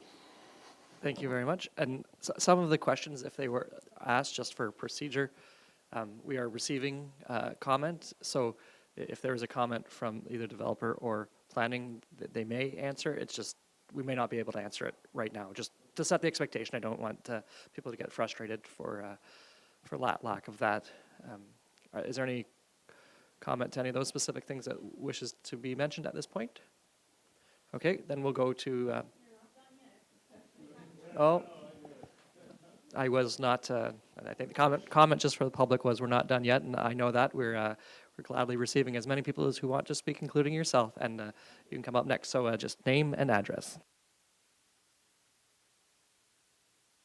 Yeah, press the silver button on the black pedestal. My name's Margaret Peters Morris, and I live on Concession 1, 5945. And my neighbor's here with me. We are the 2 residences on the north end of that proposed site plan. And I also come from the dairy farm, or former dairy farm that's right north of my place. And I've been neighbors with all the other farmers in this community for all my life that I've lived here. I also am an agribusiness owner, and I have gone through the whole site plan development of an agribusiness in the middle of a cornfield, and I've followed all the sage advice from the planning committee through the years, as well as working with the counties in order to get a proper entrance to my property that would be safe for anybody driving on 34, not promote accidents or any impediments on the road. And nothing has happened through the years except when I put a brand-new sign on my driveway, someone drove into it the first day it was there. But she was texting, and that's a whole other matter. But luckily for me, I had the rolling fence, and that's what prevented further damage. So what I'm saying is, yes, I am totally for expansion of business in the United Counties in the appropriate way, on the appropriate properties, for the appropriate reasons. And I've given many reasons in writing with an email to Joanne and different council members, as well as the mayor. And I'm in agreement with everything that Mr. Green said, so I won't reiterate it, although I would like to know if Mr. Walker ever came to South Glengarry, and also, you can answer that if you like, and also, if any of these consultants that have done these different plans for the United Counties, have they ever come here, or did they just send a drone over the property? Those are questions I have. As well, if there is any further assessment to be done on this property, because I'm sure the owners of the property now will not like it if they do not get the answer they want. But in any event, I will keep pursuing this until they don't get what they want, because I really feel that this is not the type of business that's going to enhance our overall business community in the United Counties in the way that they are viewing it. And that is also on account because we live just north of a village with about 800 people in it, and it has grown a little bit, and there has been some very nice development residentially, and people live here for a reason. It is a lovely, rural, agricultural community, and these are the types of businesses we should be attracting.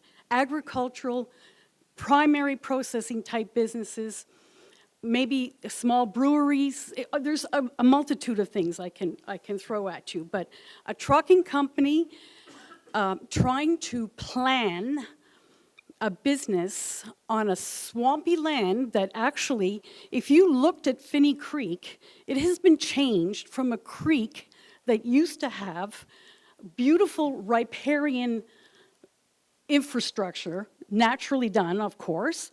It also used to have a meandering structure to it, which was Mother Nature intended. At the back end of your plan, on site plan, which they do recognize as natural environmental area, there is an oxbow there, which uptakes the floods that are promoted from the spring and just the drainage of all the tile drain that goes into this creek from the various farms. I have lived through 3 floods in the last 18 years, and I believe if a property like this is developed as such, I will be like my ancestors, living below sea level, which I really don't want to do, because what will happen is the structure of that land will be many meters higher than it is right now. Myself and my neighbor will be below that land structure, and we will be flooded. I have done extensive development on my property to avoid this flooding, which in turn has benefited the farmer, who is my brother. Nonetheless, it has benefited him because the drainage has improved with what I have done on the property.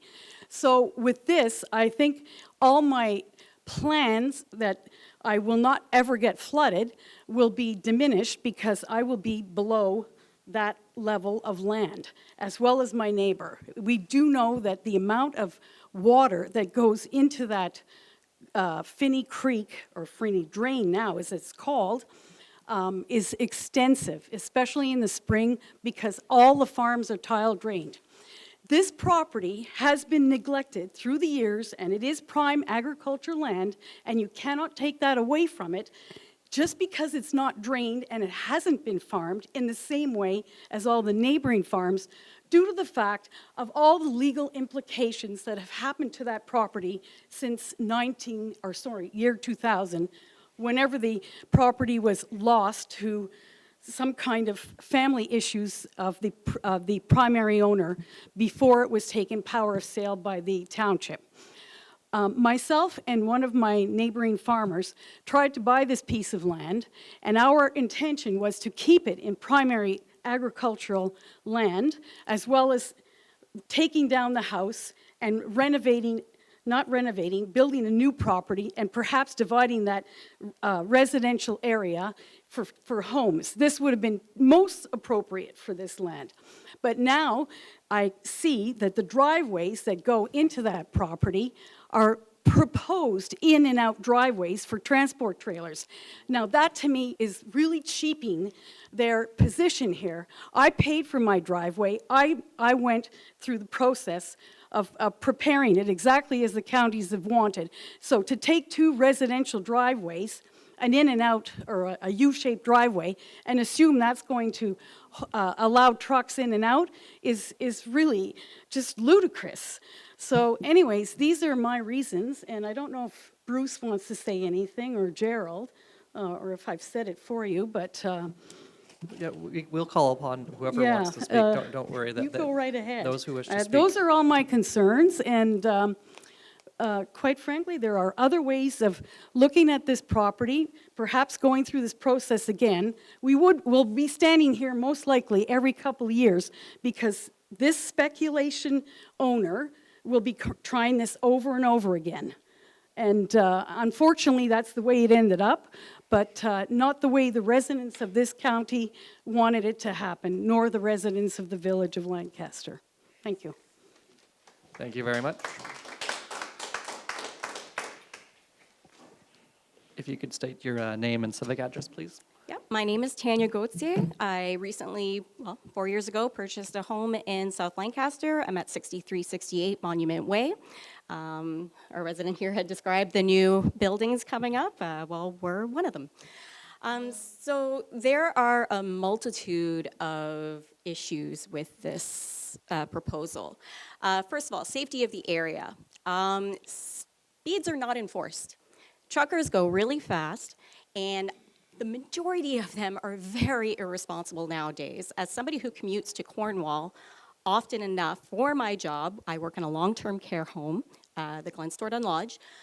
I've seen accidents from transports, astronomical, the amount of accidents from transports. I've seen them on fire. I've seen them not respect the road during inclement weather, where they slide into, there was a recently Ford Transpo tractor pileup just recently. So that's an issue. Also, sorry, can't read my notes.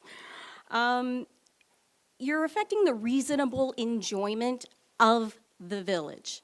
Now, there's going to be more than I thought originally 18 trucks, but apparently the number is much larger. As somebody else has also stated, in the middle of the night, trucks could be coming and going. The amount of trucks alone, they could be 70 of them, maybe not all on one day, but the road through Lancaster is very small. It is very tight. We have parking on either side of the road. Now, imagine for a moment that we have a truck going into the facility and out of the facility, and they have to cross each other in the middle of Lancaster Village. Now, there are families around there, we have elderly around there, we have a multitude of businesses, restaurants where people go on the patio. That's not reasonable enjoyment at all, and I fail to see where this company has taken that into consideration. Now, also, this is not an industrial area. It is agriculture. Now, the congestion, the loudness, the safety of the people walking on the street, it also affects the tourism in this area. We have people that come from Quebec, Toronto, that come and stay in the campgrounds. And this in the summer is a heavily, heavily populated area. I used to be a camper at Lancaster Park. Now, I would be the ones telling the business owners, well, Henderson's, hey, this season is opening up, just so you know. Hey, this season's opening up, just so you know. And they're like, oh, thank you so much. Because of the tourism and how many people come to Lancaster. Now, you have a multitude of vehicles coming in and out of there. Do you think Lancaster's really going to benefit from these transpos constantly coming in and out? Because I may add that, yes, it's close to the 401, but it's also the only access other than the 417 to get to this place. So you, no matter what, have to go through the little village of Lancaster. Now, with infrastructure issues, you have to think. The train track damage, as somebody's mentioned, that's going to be escalated. The road deterioration. Now, you said you did an environmental assessment, but there's a lot of clay in this area. I know from camping that it's very rocky. Now, you get multitude of transpos going on that all the time. We're going to have a lot more road work to be done. And those train tracks are going to have to be repaired much more often, won't they? We already struggle with them. So imagine 70 trucks going over it on a regular basis. Now, what else did I have here? Oh, environmental reasons. Now, there is the creek that goes behind. Now, in any business, there is trash. There is waste. How do we know that this company is going to be respectful, their employees are going to be respectful of that water? Garbage, cigarettes, trash in that water that flows into our agricultural areas. Not very good. Who knows? They may dump things in there. We don't know. We won't be able to tell. So also, as somebody mentioned, the flooding. It's been studied and repeated everywhere. The minute you put any kind of pavement in a large area, you risk flooding or flooding your neighbor. You know, it's just not good. Not only that, I'm going to list to you, because I didn't know what the key functions of a transport depot were. And so it could vary. It could be vehicle operations, parking, fueling, charging, loading, unloading, basic maintenance, minor repairs, more extensive servicing, refurbishment, repairs, vehicles, machinery, even containers.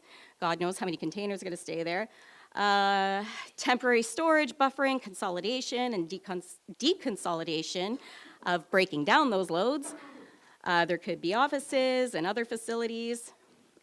They could do public transit, but mostly, as we see, it's for freight and logistics. Now, that's busy. That's a lot. Sorry, a little flustered. Okay, yes, also with infrastructure, what this company has failed to assess is the fact that this is a main road that everybody uses, even emergency services. Have they not thought of the fire, the police, the ambulances that desperately need that to be free in order to access its residents? You could impede emergency services, and they happen a lot because of accidents on the highway, okay? Not to mention, we have a brand new long-term care facility going up. Its capacity is going to be a lot higher, which means it's going to require more ambulances, because as I have 14 years experience in this field, they come and go. There's always a reason. There's always an ambulance headed out for whatever reason. Now, if they have to compete with those trucks going back and forth, do you think that's necessarily a good thing? No, not when our seniors depend on us.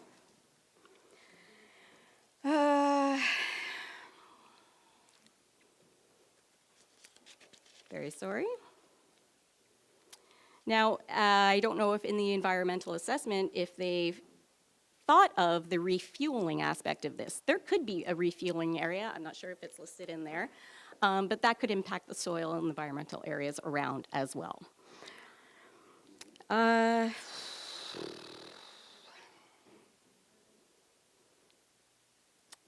Mostly, I am concerned about the safety of the community.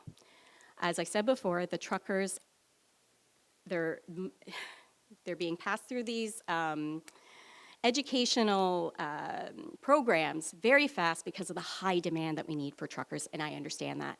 But in my experience, they have been very, very inconsiderate, also very dangerous. They don't respect the rules of the road. They are careless. A lot more of them are becoming, it's not like my grandparents. I've had two of my grandfathers, truckers, all their lives. And there is a mutual respect between drivers and the people on the road, and that is almost lost now. So if you have new truckers coming in repeatedly and they are not respecting the rules or driving carelessly, it just takes one accident, one slip in inclement weather, and you're knocking over Henderson's, or you're knocking over the new pizza area, forget the name, Sheehan's, okay? The stores opposite of it, the outdoor patio. It's not safe. Flat out, not safe, not a good idea, and I hope you really do take that into consideration when making your decision. Thank you. Thank you very much. Are there any further comments or questions? Sorry. Okay. Oh, just before you speak, I think Deputy Mayor Lang would like to potentially ask a question or comment. Please go ahead, Deputy Mayor Lang. I thought that was, and I don't mind waiting to the end. I just have a procedure thing at the end. Is there something, because so public meetings sometimes, is there something you're wishing me to do differently? Okay. Okay. Please proceed. Silver button is on. It's already on. It's and then on, yeah, name and civic we're address. rolling. Good evening, Mr. Mayor, council members. My name is Mike Miller. I live in Banesville on Concession 2. I own the restaurant, South Glengarry, right at the train tracks. My patio is 10 feet from the road, and I'm also speaking for Adam Clover, who owns Sheehan's across the street. And his patio is actually on the road, and he gets permission to do so. It's under permit, which is fine. But I don't need to accentuate what's going to happen if one truck happens to hit that patio. Everybody's basically covered the site. My concern is not actual the site. My concern is going through the village with these transports. I've driven transport, and there is no way I would attempt to go through that village with an oncoming transport side by side with both cars parked and somebody opens a door. There is no way I would attempt that. I would stop my truck and allow someone to continue, one truck at a time. Now, another factor is those train tracks. When the crossing goes down and everybody backs up on each side, it's enough traffic with the cars. Never mind adding in 3, 4, 5 trucks on each side. Once the crossing guard goes up, now we can go on. But now the trucks are going to come to each other, and somebody's going to have to stop, exactly what I would do. That means traffic is going to be stopped possibly across the tracks, hopefully not. Hopefully these new drivers know better to stop before the tracks and allow traffic to come. I don't know. But because those tracks are so close to the middle of our village, where two transports cannot pass safely, that's a big problem. So my concern is going through the village with two transports side by side. It's not going to work. The only answer to that is a bypass. Exactly what Alexandria went through when they were met with the same conditions of bringing transports through their little village. It's also just as tight. And they put in a bypass. Is the bypass worth it? Is it viable? I don't know. But bringing two transports side by side, and look at the numbers of the transports. We're not talking about one or two. And some of them barrel over those tracks full, and I hear it, just sitting in the restaurant. So do my customers. You can feel it. I've seen the beams bouncing up and down. So my concern is the actual village, the impact, the actual safety. Because if this goes through, there will be no safety. Putting up flashing lights at that crossing guard at the bank will mean absolutely nothing compared to somebody opening a door on an oncoming transport. And that's a big concern. Thank you. Thank you very much.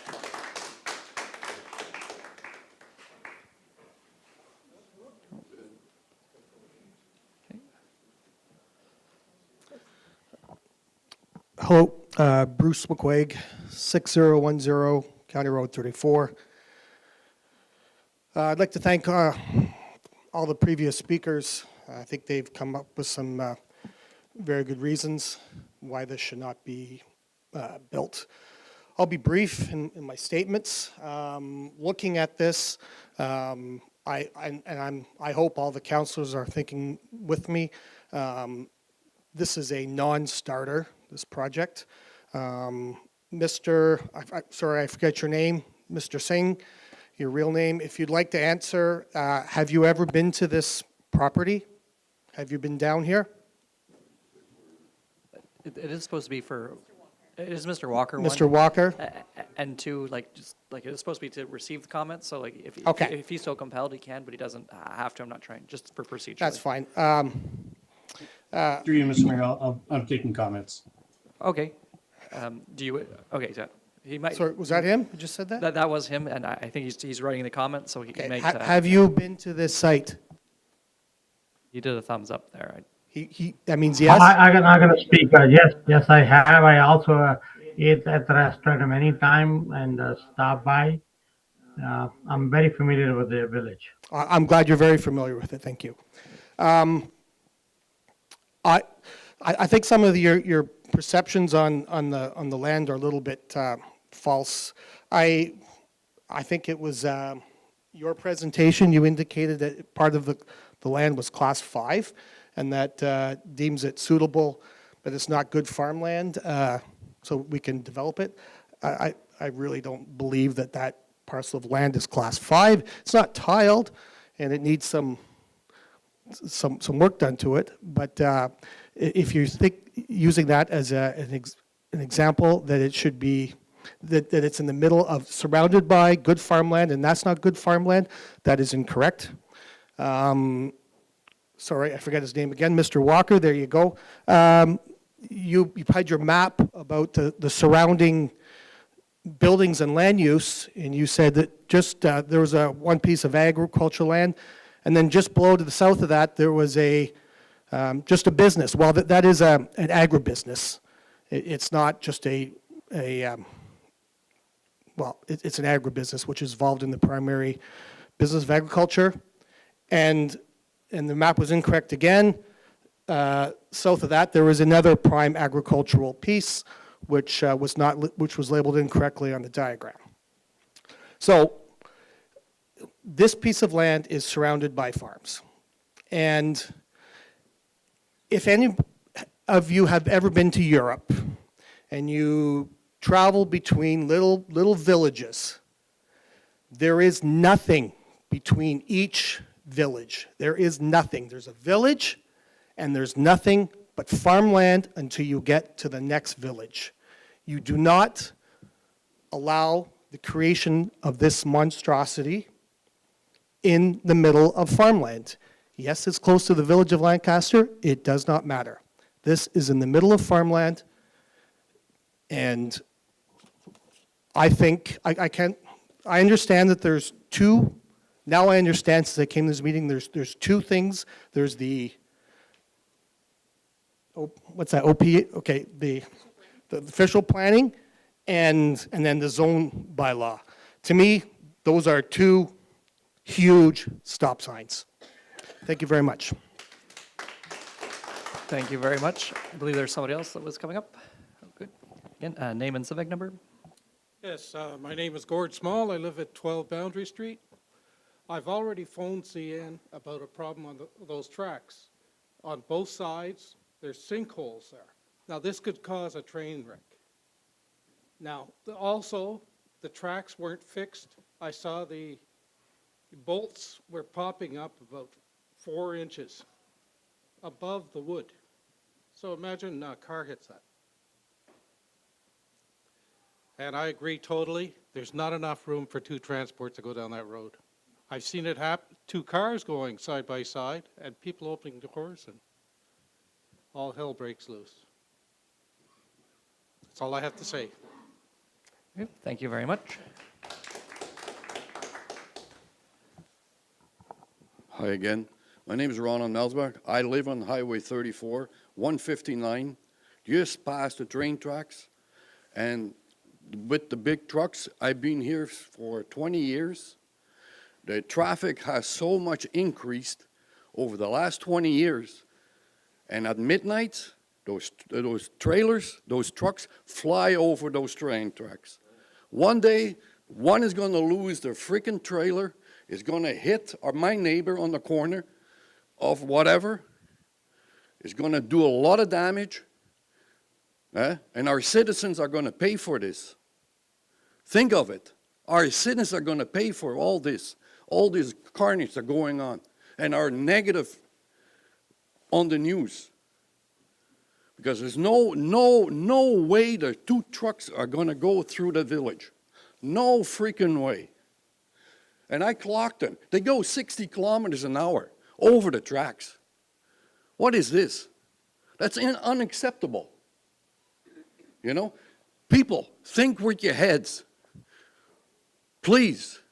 Okay? Because our kids too. I have to go out of my driveway. I got to swerve fast out of my driveway because there's some idiot trying to fucking hit me. A trucker. They don't give a damn. I'm telling you. Don't. Just have to watch our language because we do. No, I'm just saying. They don't give a hoot. Your point is safety. Yeah. I work in a truck stop. I work in line 4, Esso. You want to see the carnage. You want to see the junk they leave out there, oil cans, everything. That's going to go in that river? No, I see it daily. I work there. And even the truckers, the normal truckers, say this is a bunch of garbage that's happening. So wake up before a lot of damage happens. People, okay? Wake up. Because when there's an election, think of that. We could all vote you out. Well, that's always a risk at being a public official. I'm just saying. That's very true, yeah. Okay? Great, thank you very much. Are there any other further comments?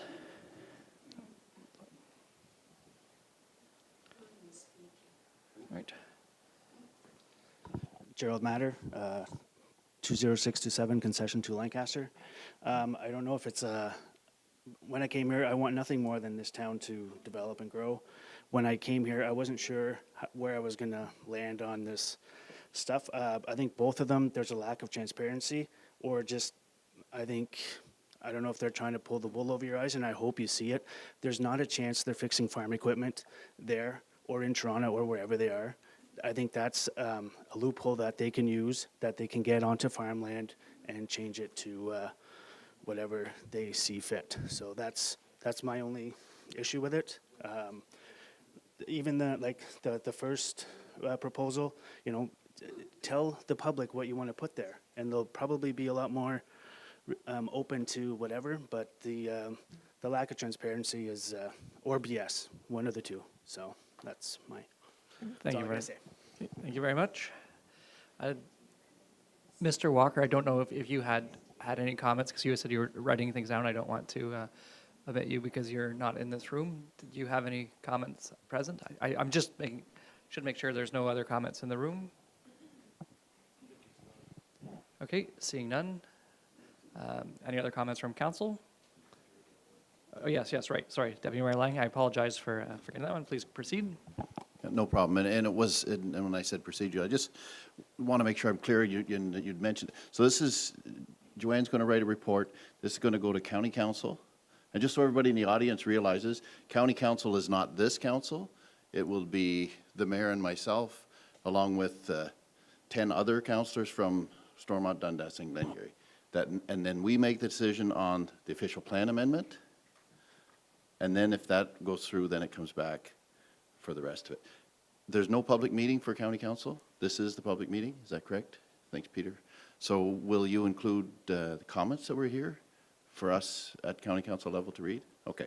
I just want to be sure how we move forward with this, because the first decision is not going to happen in this room. It's going to be at county council, just so everybody is aware of that. All right, thank you. All right, seeing no other questions, Councillor Jaworski, sometimes thanks for the, It's okay. please proceed. Thank you, through Mayor McDonald. This is a question for staff, and I apologize if this was said earlier, but there has been quite a volume of material. Piggybacking on what Deputy Mayor Lang has said in terms of this first step is it's going to County Council and the OPA amendment, has staff already made a determination of whether or not they're going to recommend this for approval to County Council?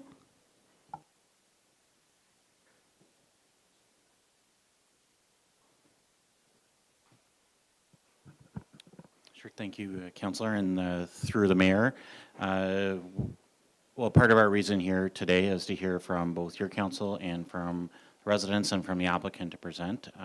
In Ms. Parisian's presentation and what Ms. Haley said as well, we definitely have concerns about meeting those tests. That is this an appropriate use of agricultural land when there's other sites available just within South Glengarry and throughout the counties as well. So we don't have a written recommendation, but again, based on what we've heard so far, that's definitely the concern, that those provincial tests are not being met and that there are alternative sites together. And if this type of business should be looking for a site, it should look for one that has that type of zoning, or at least one that's less within agricultural area. So ultimately, we wanted to hear from the public today and also from your council formally at one of the next meetings. So typically we'll wait until council passes a resolution at the township, whether they support the amendment or do not support the amendment, before we would bring that to county council. So the mayor and deputy mayor have the position of their council when they go to county council as well. So typically that would be maybe the next meeting, and I could defer to Ms. Haley. Thank you, Mr. Young. Through you, Mr. Mayor, it is my goal to write a report to council for our January 26th council meeting. That report is due next Tuesday, so if everything works out in my schedule as planned, I plan to bring a report to our next meeting of council with a recommendation for you to consider. That would then allow you to speak to your recommendation at the county council table, and I understand that is the goal of the county staff, to bring a report to your February council meeting. So I'm going to be respectful of the timeline of both the county's intention as well as the timelines that are prescribed to us under the Ontario Planning Act, and hopefully we'll be able to make a timely decision. And then following that, a staff report has to come back to this council for a decision to be made on the zoning bylaw amendment. All right, Councillor McInnell. I guess through you, Mr. Mayor, I was wondering if Ms. Haley could just outline some of the differences. I guess we've talked a lot of zoning this evening, from rural to highway commercial to now ag.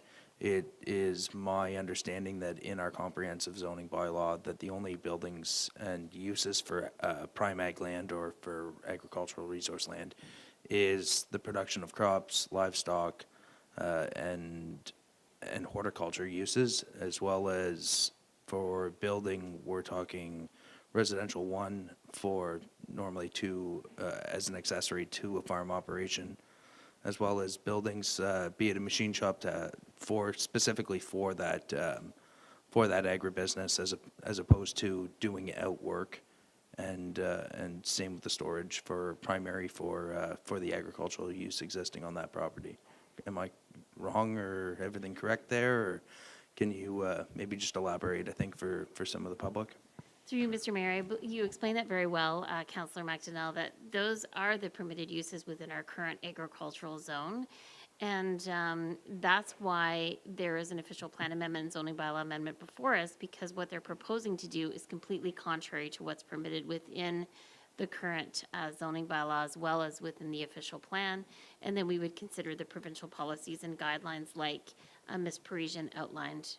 So you are correct in summarizing that.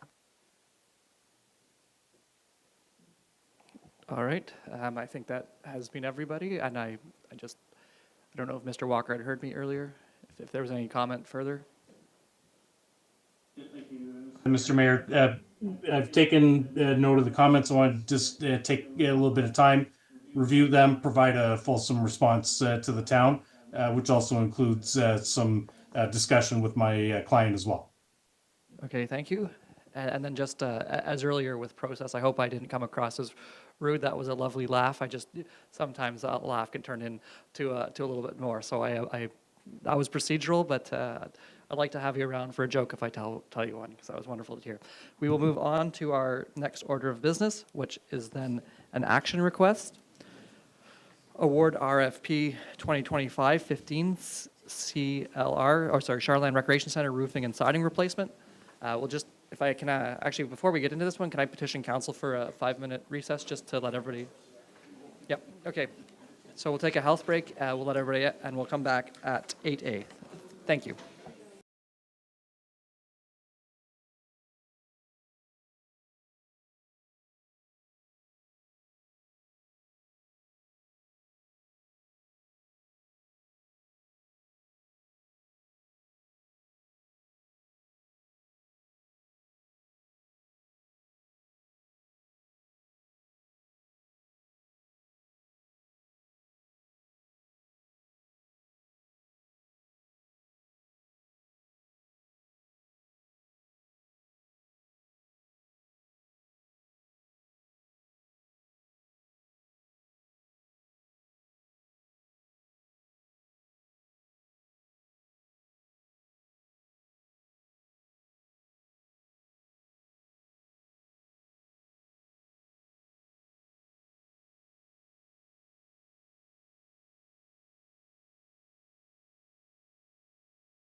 So we will be moving to action request award RFP 2025-15, the Charland Rec Center roofing and siding replacement. Ms. Harbers. Resolution moved by Councillor Bougie, seconded by Councillor Jaworski. Be it resolved that staff report 2026-01 be received and that the Council of the Township of South Glengarry award RFP 2025-15 for the roof and siding replacement project at the Charland Recreation Center to Galavan Group of Companies as per the submission of $1,999,000, and furthermore that the General Manager of Parks, Recreation and Culture be authorized to sign all applicable documents. Ms. Harbers. Good evening, Council, and through you, Mr. Mayor.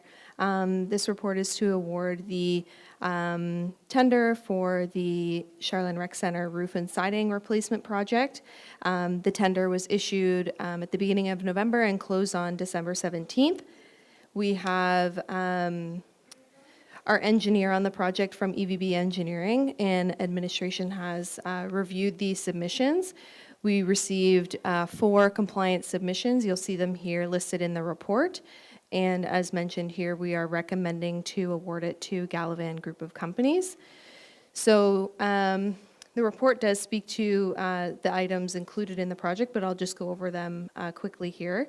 So replacement of the rink area steel roof and insulation, the exterior wall cladding and insulation, and the interior liner panel, as well as the replacement of the workshop and ice plant steel roof and insulation. As if you are at the back of the arena, you'll see that it's a separate roof, as well as the exterior cladding and insulation there.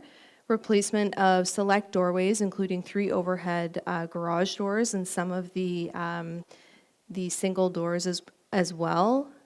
Painting in the rink area, so if you can picture just any of the area out there that is the baby blue color, so the cement walls and bleachers.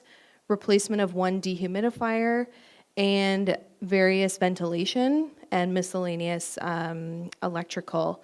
So the project is set to start in early April once we've had a chance to remove the ice.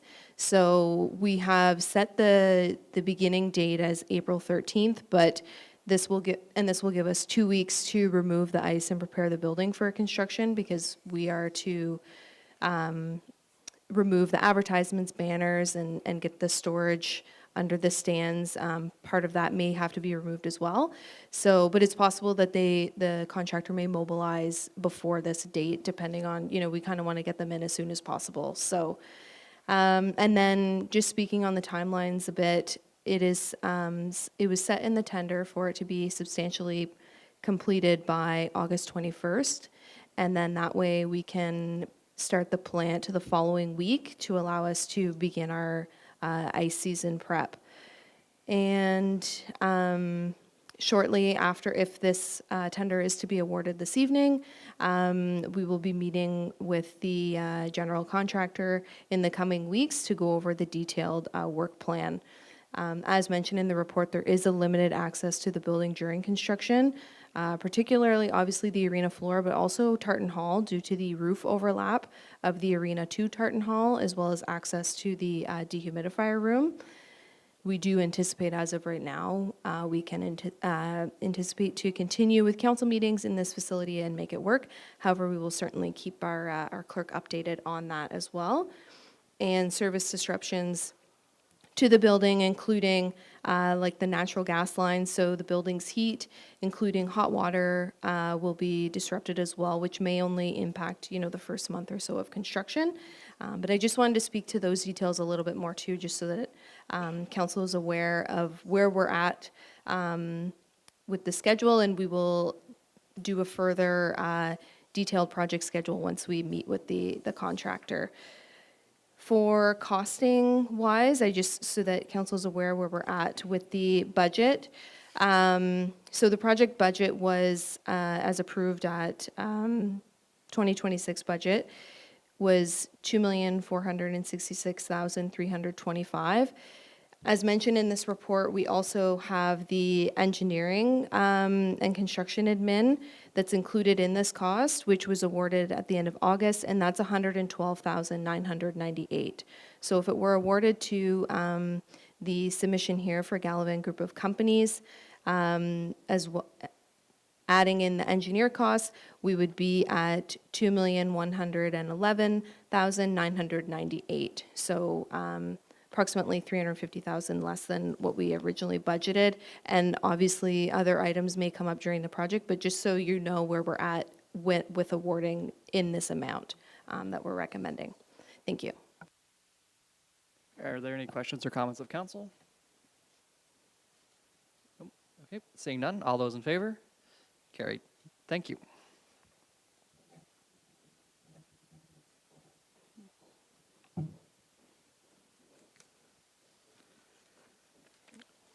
Okay, bylaws. We're going into bylaws. 2026 interim taxation bylaw.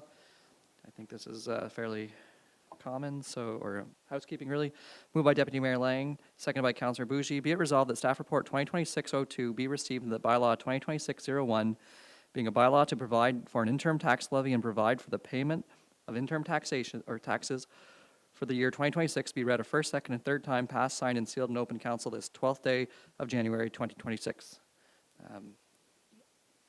If I don't know, it's fairly standard. We see this one every year. Does anybody have any further comments on this one?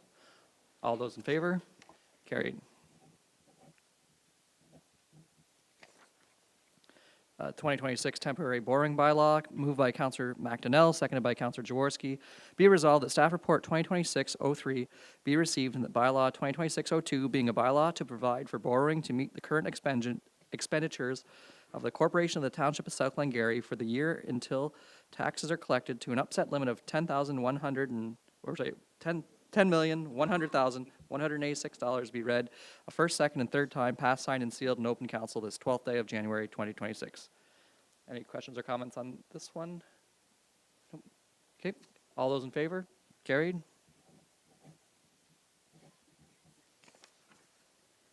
Appointment of AMPS officers and establishment of remuneration. Moved by Councillor Bougie, seconded by Deputy Mayor Lang. Be it resolved that staff report 2026-04 be received in bylaw 2026-3, being a bylaw to establish remuneration and to appoint screening and hearing officers for the enforcement of the administrative monetary policy system be read a first, second, and third time, passed, signed, and sealed in open council this 12th day of January 2026. Mr. Marion. Thank you, Council and Mr. Mayor. This report is before Council to formally implement the Township's administrative monetary penalty system, which Council approved back on July 28th, 2025. Tonight's report focuses specifically on appointing the required screening officer and hearing officers and establishing their remuneration so that the AMPS program can operate as intended beginning of 2026. The purpose of this report is to complete the final steps required under the AMPS bylaw to function. The legislation requires that Council formally appoints a screening officer and a hearings officer. AMPS replaces the provincial offenses court process for most bylaw matters with local administrative review system. This allows for quicker resolution of disputes, reduced court involvement, and more consistent and efficient enforcement of municipal bylaws. So the first stage is a screening officer review, which provides an informal opportunity to review the penalty. The screening officer has 4 options. They may affirm, cancel, or reduce the penalty, or extend the time to pay the penalty. The second stage is a formal hearing conducted by a hearing officer who is independent of municipal enforcement staff. The hearing officer has the same 4 options. They may confirm the screening decision, reduce the penalty, cancel the penalty, or extend the time to pay the penalty. The hearings officer is final. Administration is recommending that the Township Clerk, Kelly Compo, be appointed as the screening officer. In November, the Township issued a request for applications for hearing officers. 17 applications were received. Following a review of qualifications and interviews, administration is recommending the appointment of 2 hearing officers, Matthew Amer and Helene Lapalme. Matthew Amer was a police officer with the OPP, and at one point he was the liaison officer for the Township of South Glengarry. And Helene worked at the RCMP and also Transport Canada. So both individuals have a strong background in law enforcement and a strong understanding of administrative law. The proposed remuneration rate is $150 per hour with a minimum of 1 hour per appeal. This rate is comparable to our neighboring municipalities and reflects the level of expertise required. It is anticipated that AMPS will result in a long-term cost savings by reducing reliance on the Provincial Offences Court. This report represents the final step to initiate the AMPS program. Staff are recommending that Council receive this report and pass the proposed bylaw to formally appoint the screening officer and both hearing officers and establish remuneration. I'm happy to answer any questions if Council has any. Are there any questions of council? Seeing none, all those in favor? Carried. Thank you. Ontario Transfer Payment Agreement, Fire Protection Grant 2026, moved by Councillor McDonnell, seconded by Deputy Mayor Lang. Be it resolved that Staff Report 2026-5 be received and that Bylaw 2026-4, being a bylaw to enter into an agreement with His Majesty the King and the Right of Ontario, as represented by the Solicitor General, be read a first, second, and third time, passed, signed, and sealed this 12th day of January 2024, and furthermore, that the Mayor and Clerk be authorized to sign all applicable documents. Mr. Robertson. Good evening, Council. The Province of Ontario announced, and this was shared through the 2026 budget process, the Ontario Fire Protection Grant. South Glengarry has been successful in that funding opportunity to the value of $83,000. Those funds are to be earmarked through the agreement that we've done with the province for both for cancer prevention measures and for training and equipment towards lithium-ion battery fires. In essence, this presentation tonight is to speak to the bylaw, to sign off on the funding agreement, the TPON agreement with the province. And yeah, any further questions building on my presentation during the 2026 budget will be welcome. So thank you. Are there any further questions? Deputy Mayor Lang. Thank you, Mr. Mayor, through you. Was it, I couldn't remember what we talked about earlier. Was it basically where you thought it was going to end up? Yes, and through you, Mr. Mayor. Yes, it basically is double the amount of last year, and with 5 stations, that value works up to about $83,000. So, yeah. Excellent. All those in favor? Carried. So transfer payment agreement, CSRIF funding. This is Ms. Harbers, moved by Councillor McDonnell, seconded by Councillor Jaworski. Be it resolved that Staff Report 2026-6 be received and that Bylaw 2026-05 being a bylaw to enter into agreement with His Majesty the King and the Right of Ontario as represented by the Minister of Sport and the Corporation of the Township of South Glengarry be read a first, second, and third time, passed, signed, and sealed in open council this 12th day of January 2026, and furthermore, that the Mayor and Clerk be authorized to sign all applicable documents. Imagine if we don't do this, we couldn't do the previous one. So, Ms. Harbers. Thank you, and through you, Mr. Mayor. As mentioned, the township was successful in a funding application for $924,360 through the Community Sport and Recreation Infrastructure Fund.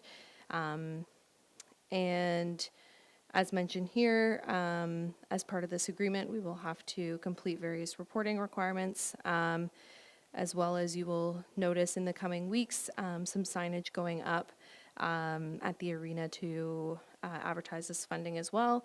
And part of this agreement, I'm not sure if it's just for this funding stream or because of the significant amount, but there is a plaque that will be required to be installed once a project is completed as well in the arena. And due to the new language requirements in the province, our signage will now be required to be bilingual. So you will notice that as well. Thank you. Are there any questions or comments on this particular one? Okay. All those in favor? Carried. Thank you.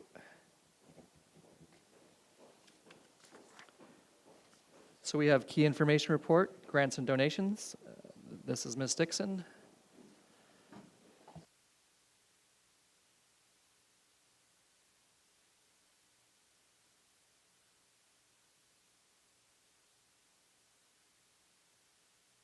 Good evening, Council. Please bear with me. This is my first time presenting. So this is the annual grants and donation report that is being brought to you. At the end of November, throughout the month of November, we had the grants and donations application period open, and we received quite a few applications from local and area groups. So what is being presented to you this evening is a list of all those groups and the amounts that they're requesting. You would have received an Excel document which lists the groups, the purpose of their application, and based on comments from last year's meetings, we did categorize them in terms of cultural events, institutions, people supports, and recreation, just to make things a little bit easier as you are reviewing. I did want to bring note, you'll notice there is a column for complies with policy. This is based on the recommendations from Council in 2024 to update our policy for grants and donations in order to make it based a little bit more on events and projects instead of just broad open applications. However, the policy does state that it is up to the discretion of Council if they wish to comply by this or if they wish to issue different amounts. So with that, I have a wonderful little table, and I will leave it up to Council to decide how they wish to discuss. If you wish to go through the grants applications first or the waivers, I'll just comment that based on all of the requests we have had, the total amount requested is $73,502.12. This is over our budget by a little over $11,000. Oh, I should also comment that there is already $20,000 listed in this document that has been promised to the Maxwell Manor. And I'm open to questions. Okay, we'll go to Councillor Jaworski. Thank you, through you, Mayor McDonald. Thank you very much, Ms. Dixon, for spearheading this one this evening. Just to try and do this as efficiently as possible, I was going to suggest an approach similar to what I proposed last year, which is where we bucket the different requests. And I know in the agenda package, and I assume on this Excel as well up on the screen, that staff has already kind of preliminarily bucketed the request, but that I was going to suggest that for Canada Day celebrations, we peg that at $2,000 each. Parades at $500 each. Cultural related requests at $2,000, and then the ones that are like people support, so like Glengarry Mental Health Initiative, that would be $2,500, and then lastly anything that's rec related at $1,500. So that's my suggestion as a starting point. If anyone else wants to join that bandwagon or propose something different. Well, it worked last year. Does it work again this year, I suppose? Does anybody have any comments on that? And I suppose, okay, Councillor Bougie? Well, I like Councillor Jaworski's recommendation. I think it's a fair way to kind of put certain similar, I guess, events together. If we did that, what number would we be at? I don't know if Councillor Jaworski had already calculated that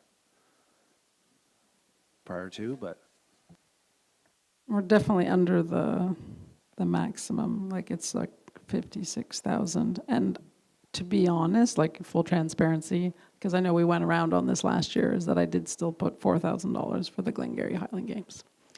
Because I know that was an issue, that was a large topic of discussion last year. I still feel that we should provide feedback to the folks of the Highland Games that they don't need to necessarily provide free, like, the tickets that they supply to lots of the VIPs. That a lot of VIPs, I'm sure, would buy tickets on their own, but that's separate from the luncheon. But so even with the luncheon at $4,000, I came up with about 56.5 as the total. Councillor McDonnell? Through you, Mr. Mayor. I'm fine with Councillor Jaworski's, I guess, her proposition as well. It worked, I think, fairly well last year. It was fairly equitable at the end of the day.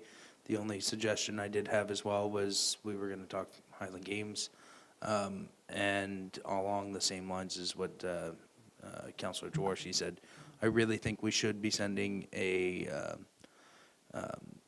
note, a letter, an email, or something, even if it's from the mayor and council, just saying, you know, please save your funds, stop sending us tickets to the Williamstown Fair and the Highland Games. And I think it's part of our job as municipal councillors and deputy mayor and mayor that, one, we're here to support our community. We're not doing this for the money, that's for sure. But at the end of the day, we're attending those events regardless, and they're sending us the tickets. And really, these organizations are coming to us looking for money because they're struggling, yet they're giving away a number of tickets to their events, and that's 90% of their revenue. So I'd like to see them not just with us, but even with our federal and provincial counterparts.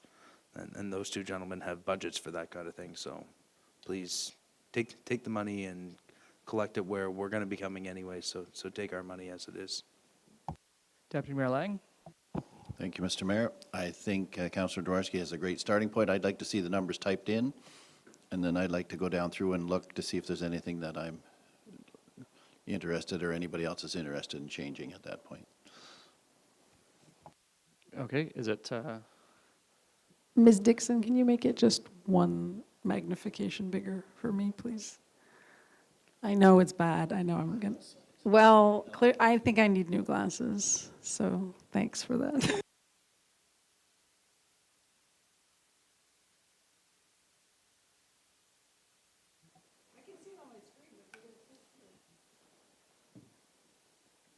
so then we'll just take a moment too. I guess it's always fun having somebody watch you type numbers in, but stay steady.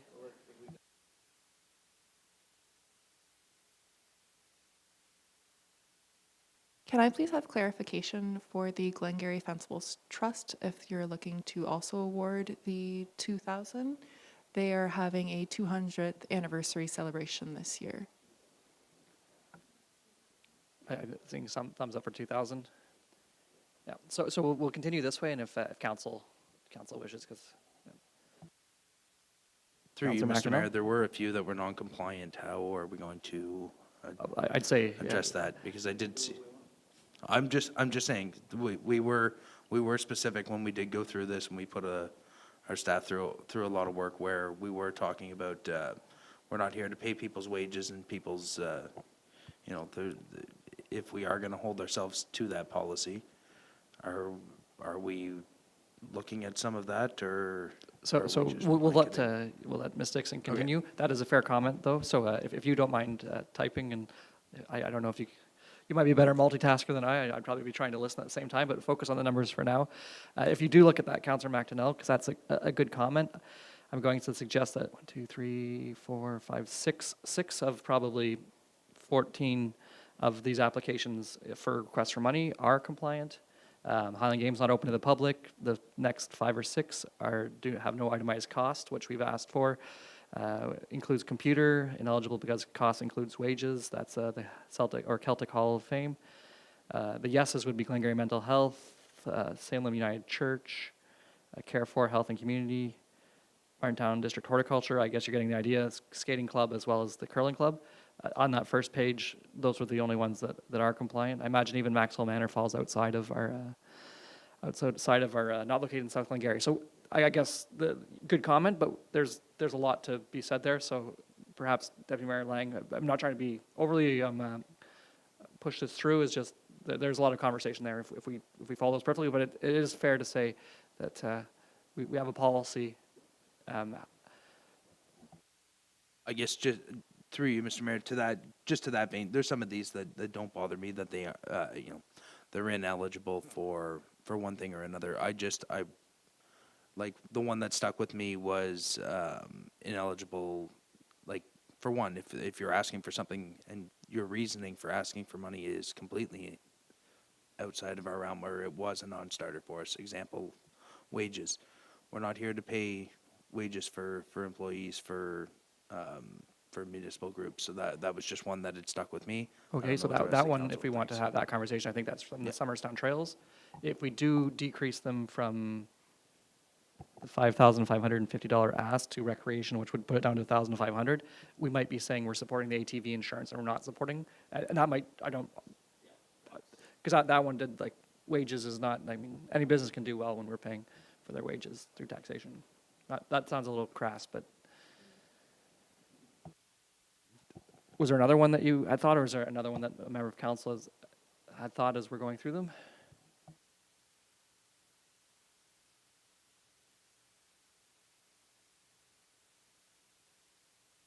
If you like, Mr. Mayor, I can comment on all of them and just list through, and I can comment on if they were non-compliant with the policy and what the reasoning was. Okay, and if anybody has a comment, just put their hand up and I'll try and catch you. If I don't get somebody else's attention, get my attention. Okay. Sometimes I miss Councillor Jaworski, I apologize. So for the, and if there's anything wrong with the numbers I've entered thus far, please let me know.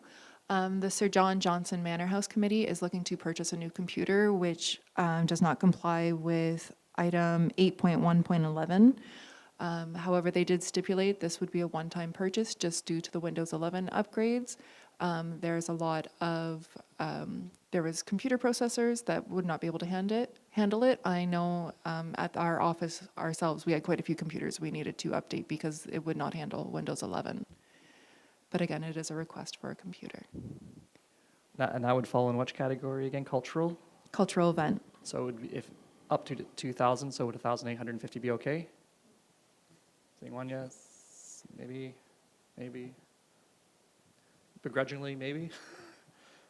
Deputy Mayor Lang? With a note to them that, follow the bylaw. Fair enough. Okay, let's say that council discretion has led to yes for that one then. Was that the only thing that was on that was? They did put an itemized list, so they have done their research, I think. I think they traditionally do as well. The Glengarry Celtic Music Hall of Fame did indicate wages for a curator. They said they are going to apply to the province for a grant. However, they cannot guarantee that they will be successful in that grant application. How do we feel about that particular one? Hesitant? Councillor McDonnell? Through you, Mr. Mayor, I'm a fond, I have nothing against the Glengarry Celtic Music Hall of Fame. I think they do great work. I don't think the municipality should be subsidizing wages for an employee for an organization. It sets a bad precedent and creates a bit of a slippery slope. If they don't get that grant, that means they'll be back next year for wages alone. I don't think that is the true intent of this bylaw and the policy as it's written. Okay, I see Councillor Bougie kind of shaking your head. Okay, then we'll remove that one. I don't believe that was negotiation, Councillor McDonnell. I just saw 2 make it 3. Why? The Journée de la Femme Women's Day Alexandria, it's for purchasing medical equipment for the Alexandria Community Hospital, which also services residents in South Glengarry. However, it does not comply with section 3.3, being that it's not located in South Glengarry. Thoughts? Councillor Jaworski supports it. Yep. Can I make a comment? Go ahead. Like Beyond 21 is not necessarily located in South Glengarry, but it was started in South Glengarry. I mean, they've moved, and a lot of South Glengarry residents use it. So I think we got to take those ones with a grain of salt if it's definitely a benefit to our residents. All right, that one carries. 500. Beyond 21 Foundation, same reasoning. Councillor McDonnell? I would just argue that one in the fact that it's support the Raisin River Foot Race, which takes place Williamstown Fair Weekend in Williamstown, so I can support it for that. Yet support that at the level that has been suggested. 2,500, just to confirm. Is that people? Through you, Mr. Yes. Mayor. Yep.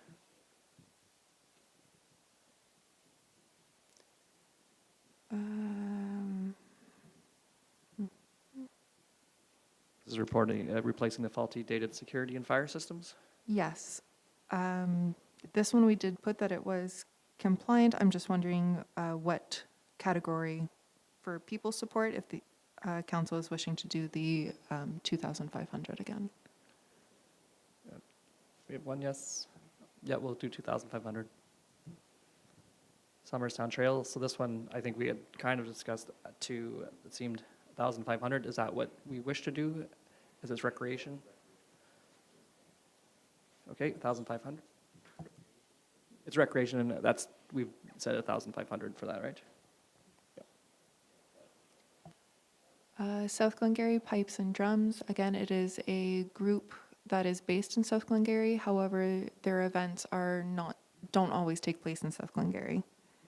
I just want to make sure that I can talk to this one if I can, because like my father is in that pipe band. Oh, they also did not provide a itemized list of Okay. their costs. Should I take myself out of that? Yeah.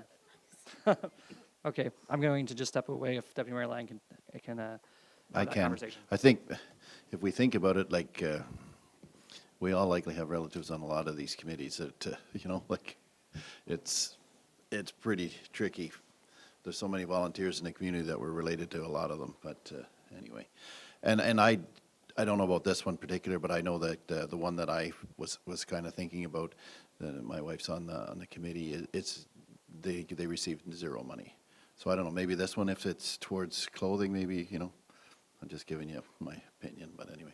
I'm happy to handle it. So go ahead, Councillor Bougie. For me, it's a yes. Like, they are representing South Glengarry at all these events, and like you said, they do a lot of these events for free. So to me, it's really a small ask, and I mean, they're our best, I guess, what do you say? They're our best kind of ambassadors, yeah, for South Glengarry. Councillor McDonnell. Through you, Mr. Mayor, or Mr. Deputy Mayor, just concerned we might have maybe missed something.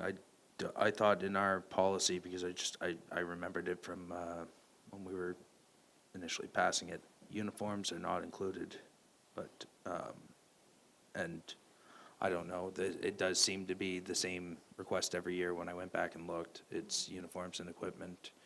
I can only imagine how many kilts they've bought in the last number of years. I'm not imagining that many, but I would say I would gladly provide them their grant, but I would request itemized. Is it for, I have no problem subsidizing their entry into competitions for pipe bands or there was some travel or what, but I'd like to see an itemized list, because we have given them $4,000 a year for a number of years. And I'm pretty sure uniforms don't fall under our policy. I think if we send a note to some of these groups and kind of explain that to them, I think they're just putting the application in the same every year. And I'm sure they're, they have many other things that are, they could put down as, reason for needing a little bit of help. It's just, if you put it into uniforms or you put it into something else, and they just need to itemize it so that it can make sense for us. Yeah, Councillor through you, Dworsky? Yeah, we had this discussion last year, and we did reduce it from we gave them 2,000. And so my question was to staff, was there actually any feedback that we did reduce it probably for the first time in a long time? So I'd guess I'm seeing nods in the negative. So I would say I would be supportive of $2,000. But again, yes, if we could follow up with them and say, we our policy requires something more detailed. And I think, and truthfully, it's a great way to communicate what they're doing, because I would be very interested to know what events they're participating in, the ones that we don't know of necessarily, right? So I think that would be good to encourage them to do that. All right, so support on the other side of the room? 2? Okay, that's good. That's good. 2,000. Go over to Mr. Mayor. Thank you for that. So Martintown District Horticultural Society, that's for lights for the bridge.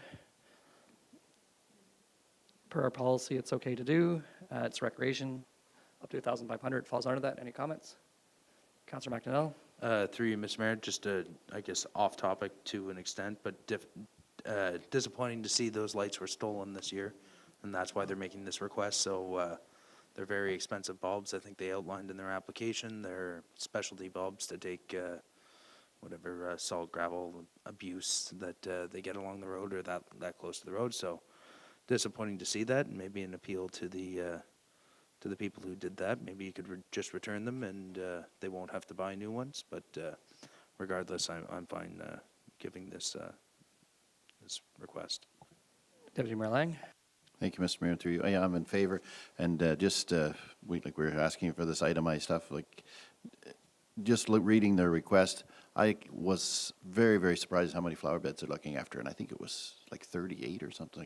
I don't remember the exact number, but I remember reading it saying, oh, I didn't realize, it's, that itemized thing does kind of help us realize just what these community groups are doing in our communities.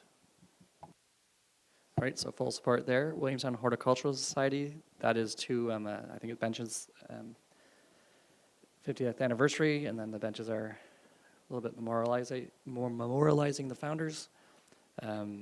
Recreation is 1,500. So that's what we're kind of saying. Stick with that. Yes, so 1,500. Lancaster District Curling Club, installation of security system meets the thing. They're asking for 1,000. That's under 1,500. Wish to be okay with that? Yes. 1,000. Glengarry Sports Hall of Fame. Recreation, they're asking for 4,000. We gave them 2,000 last year. We've suggested 1,500 this year. Follow that process. Councillor Jaworski.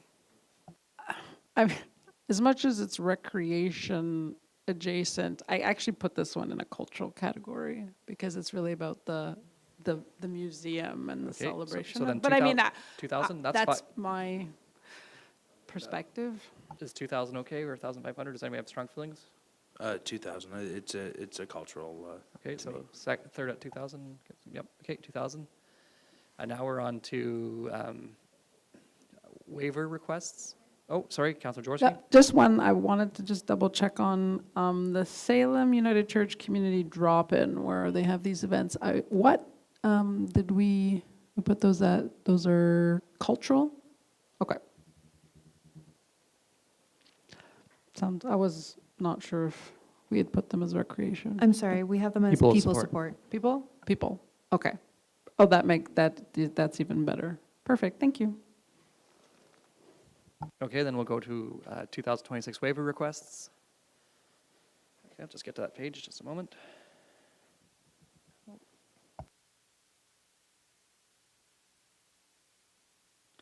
All right, I'm back. I suppose we could accommodate all of these. That's the lost revenue, so thank you for providing that. Early on in Family Center, does anybody have any that they wish to speak to, perhaps? Maybe the best way, or are we looking to apply the same values in the same way in terms of Canada Day parades, culture, people, and recreation? Okay, we'll just go right through them then. Early on Child and Family Care Center, they're asking for $2,310 worth of indirect support or fee waivers. Can you just, do you mind just, sorry, I'm not, it's a hall waiver fee, sorry. So how do we feel about that amount? Last year was $3,045? Yes, yeah, just because I don't think we set a practice. I asked that question, so we're starting at the top. Fine with the request? Fine with the request. Okay, we'll carry on to the next one. Martintown District Horticultural Society Hall waiver and setup for special events, $703 or $700.03. Seems like okay. Not in 2025. So I don't know if it's the first time, but it's certainly not something we did last year. We did not, as far as I'm aware. Ms. Harbers might be able to comment on that.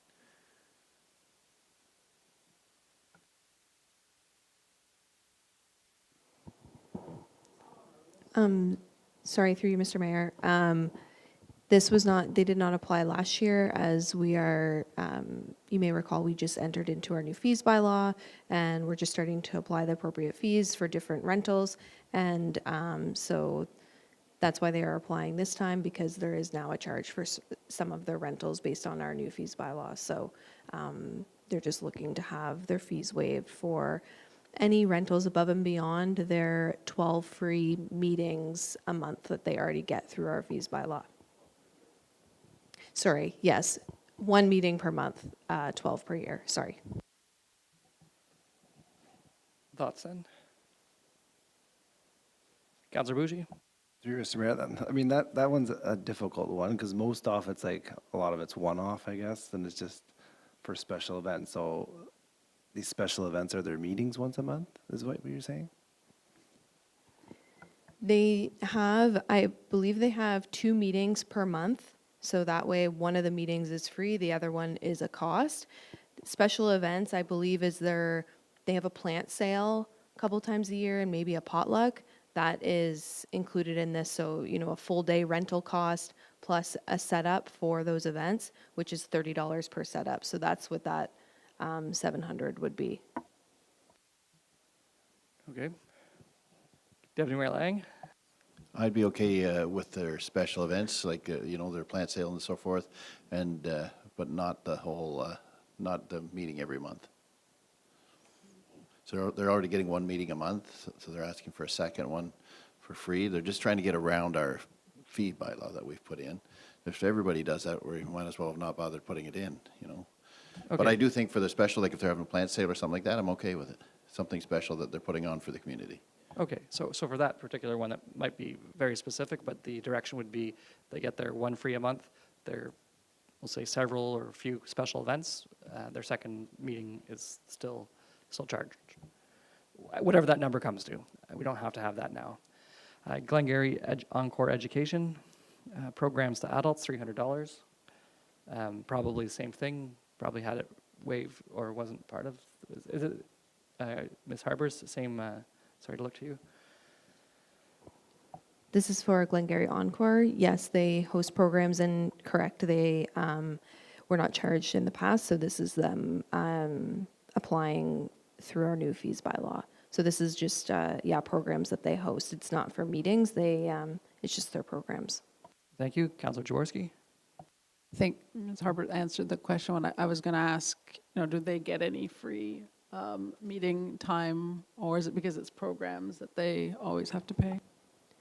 Correct. They would only have free meetings, but they don't book any meetings. They only book programs. So you're correct. That's why it's not free for them, because it's a program.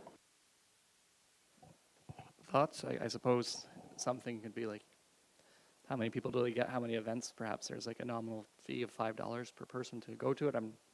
So then say no to this, and then they can charge their users, or we can allow it. Yeah. You're out, Councillor Jaworski? It's a small amount, and in this case, they're not getting a whole bunch of free time. Okay, So I don't have an issue with the small amount, giving them a waiver on that I one. think I saw a head nod over there, so we'll just say yes, move on that. No, this is good. Just so some of them you don't need to. It's like a budget that focuses on a $5,000 item versus a $2 million road.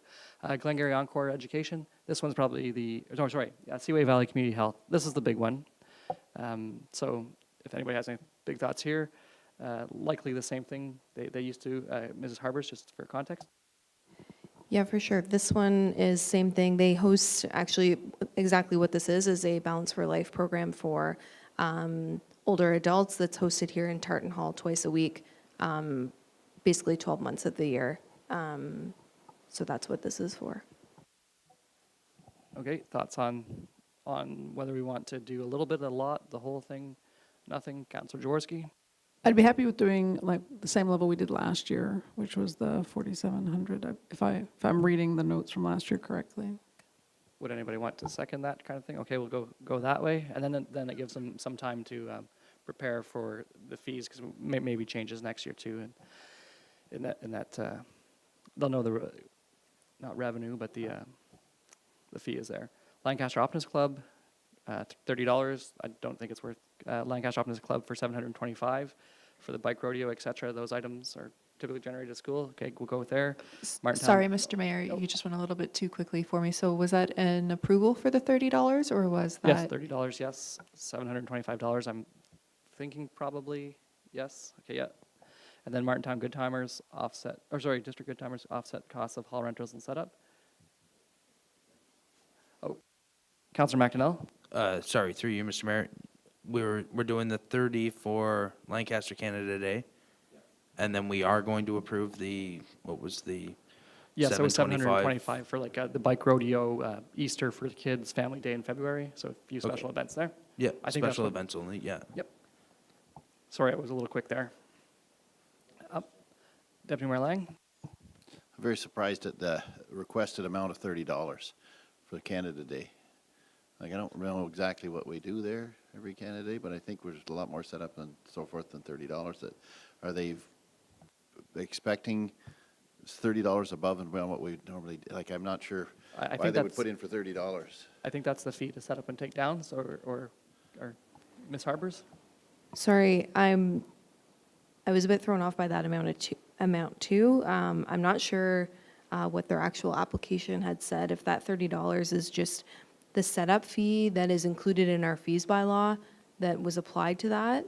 So I don't think that's for, the rental or anything. I think that's just the setup fee that we include if we were to set up a hall for a rental or something. Okay. We're still good with it, though? Because they use the building and everything on Canada Day, and last year it was $2,000. So it just seems a little odd that it's dropped to $30. I'm sure they're not saying, oh, we'll cover all that and we're going to pay this year. Through you, Knowing the Mr. group, Mayor, they're is- pretty frugal. I Yep. have a feeling that. Yeah, that is a fair thing. Counselor McDonnell? The 2,000 would have been what we offered in the grants portion, correct? So maybe that's why it's showing up there, but this is the $30 supply. Like, we gave them 2,000 and they're asking for $30 to cover the setup. I'm assuming, I guess they've broken it right down. They wanted the 2,000 for the fireworks or for whatever portion of it is, and I'm assuming. Well, and they can always, this is in kind, they can always come back to us if there's an issue. It doesn't change our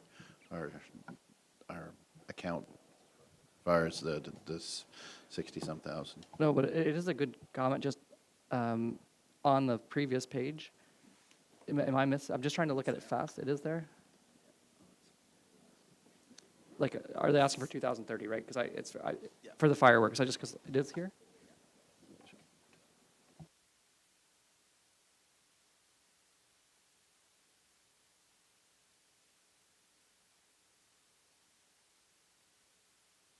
Okay, it is there. The $2,000 is there. So it's probably a carry forward. Yeah, $30, that's fine to waive that. Through you, Mr. Mayor, if I remember correctly, this fee is for a bit of setup at Smithfield Park for the Canada Day fireworks, bringing in extra bleachers and garbage cans.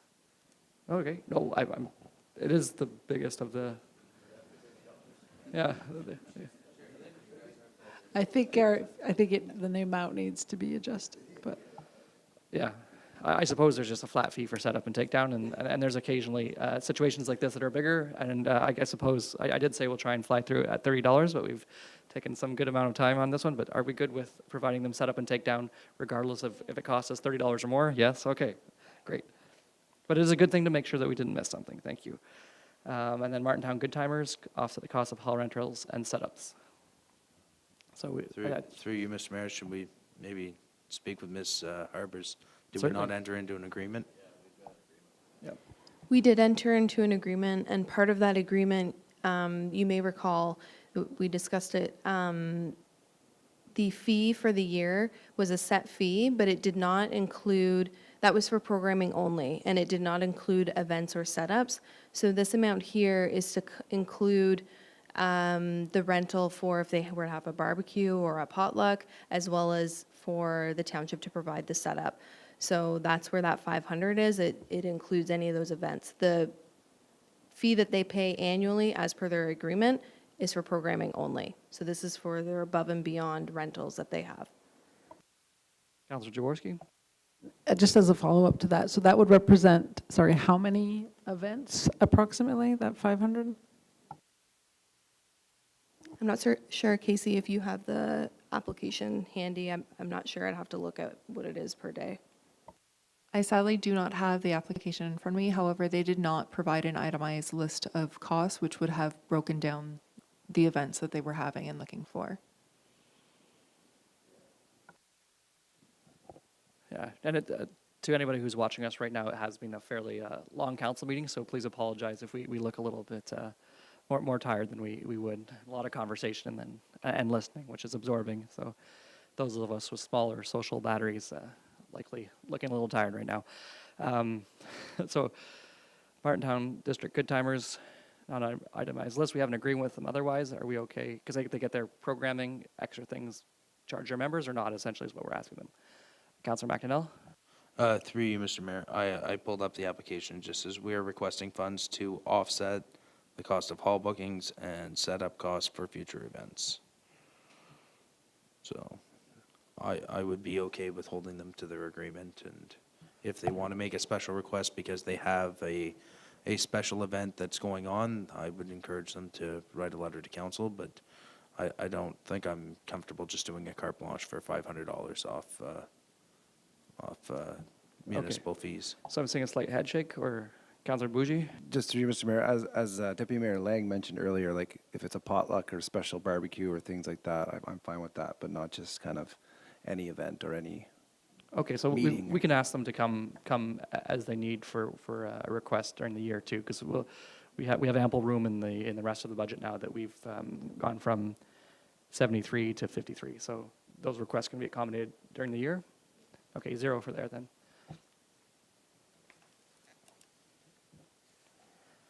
Okay, so then this will come back formally, I think, with a resolution to fill it.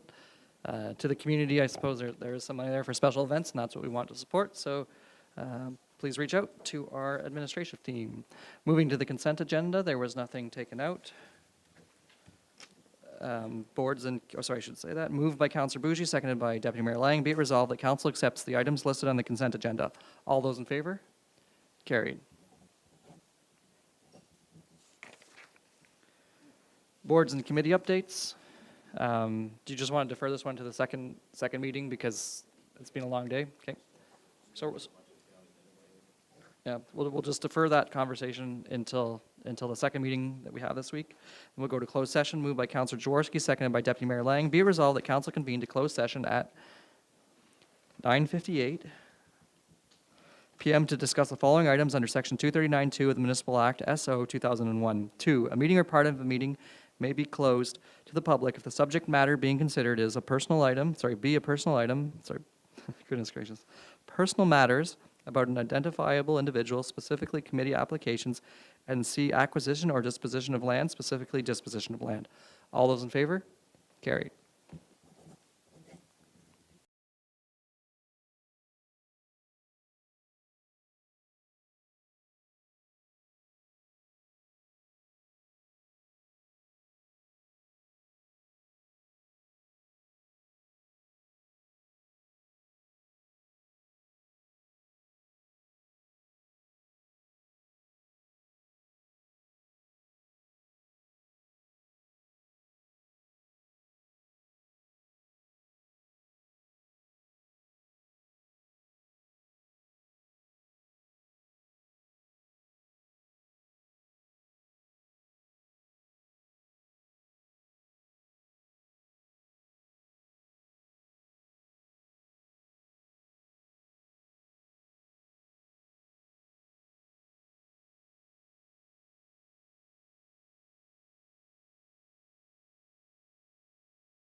Welcome back. We're coming out of closed session, moved by Councillor McDonnell, seconded by Councillor Bougie. Be it resolved that council rise and reconvene into open session at 10:24 p.m. without reporting. All those in favor?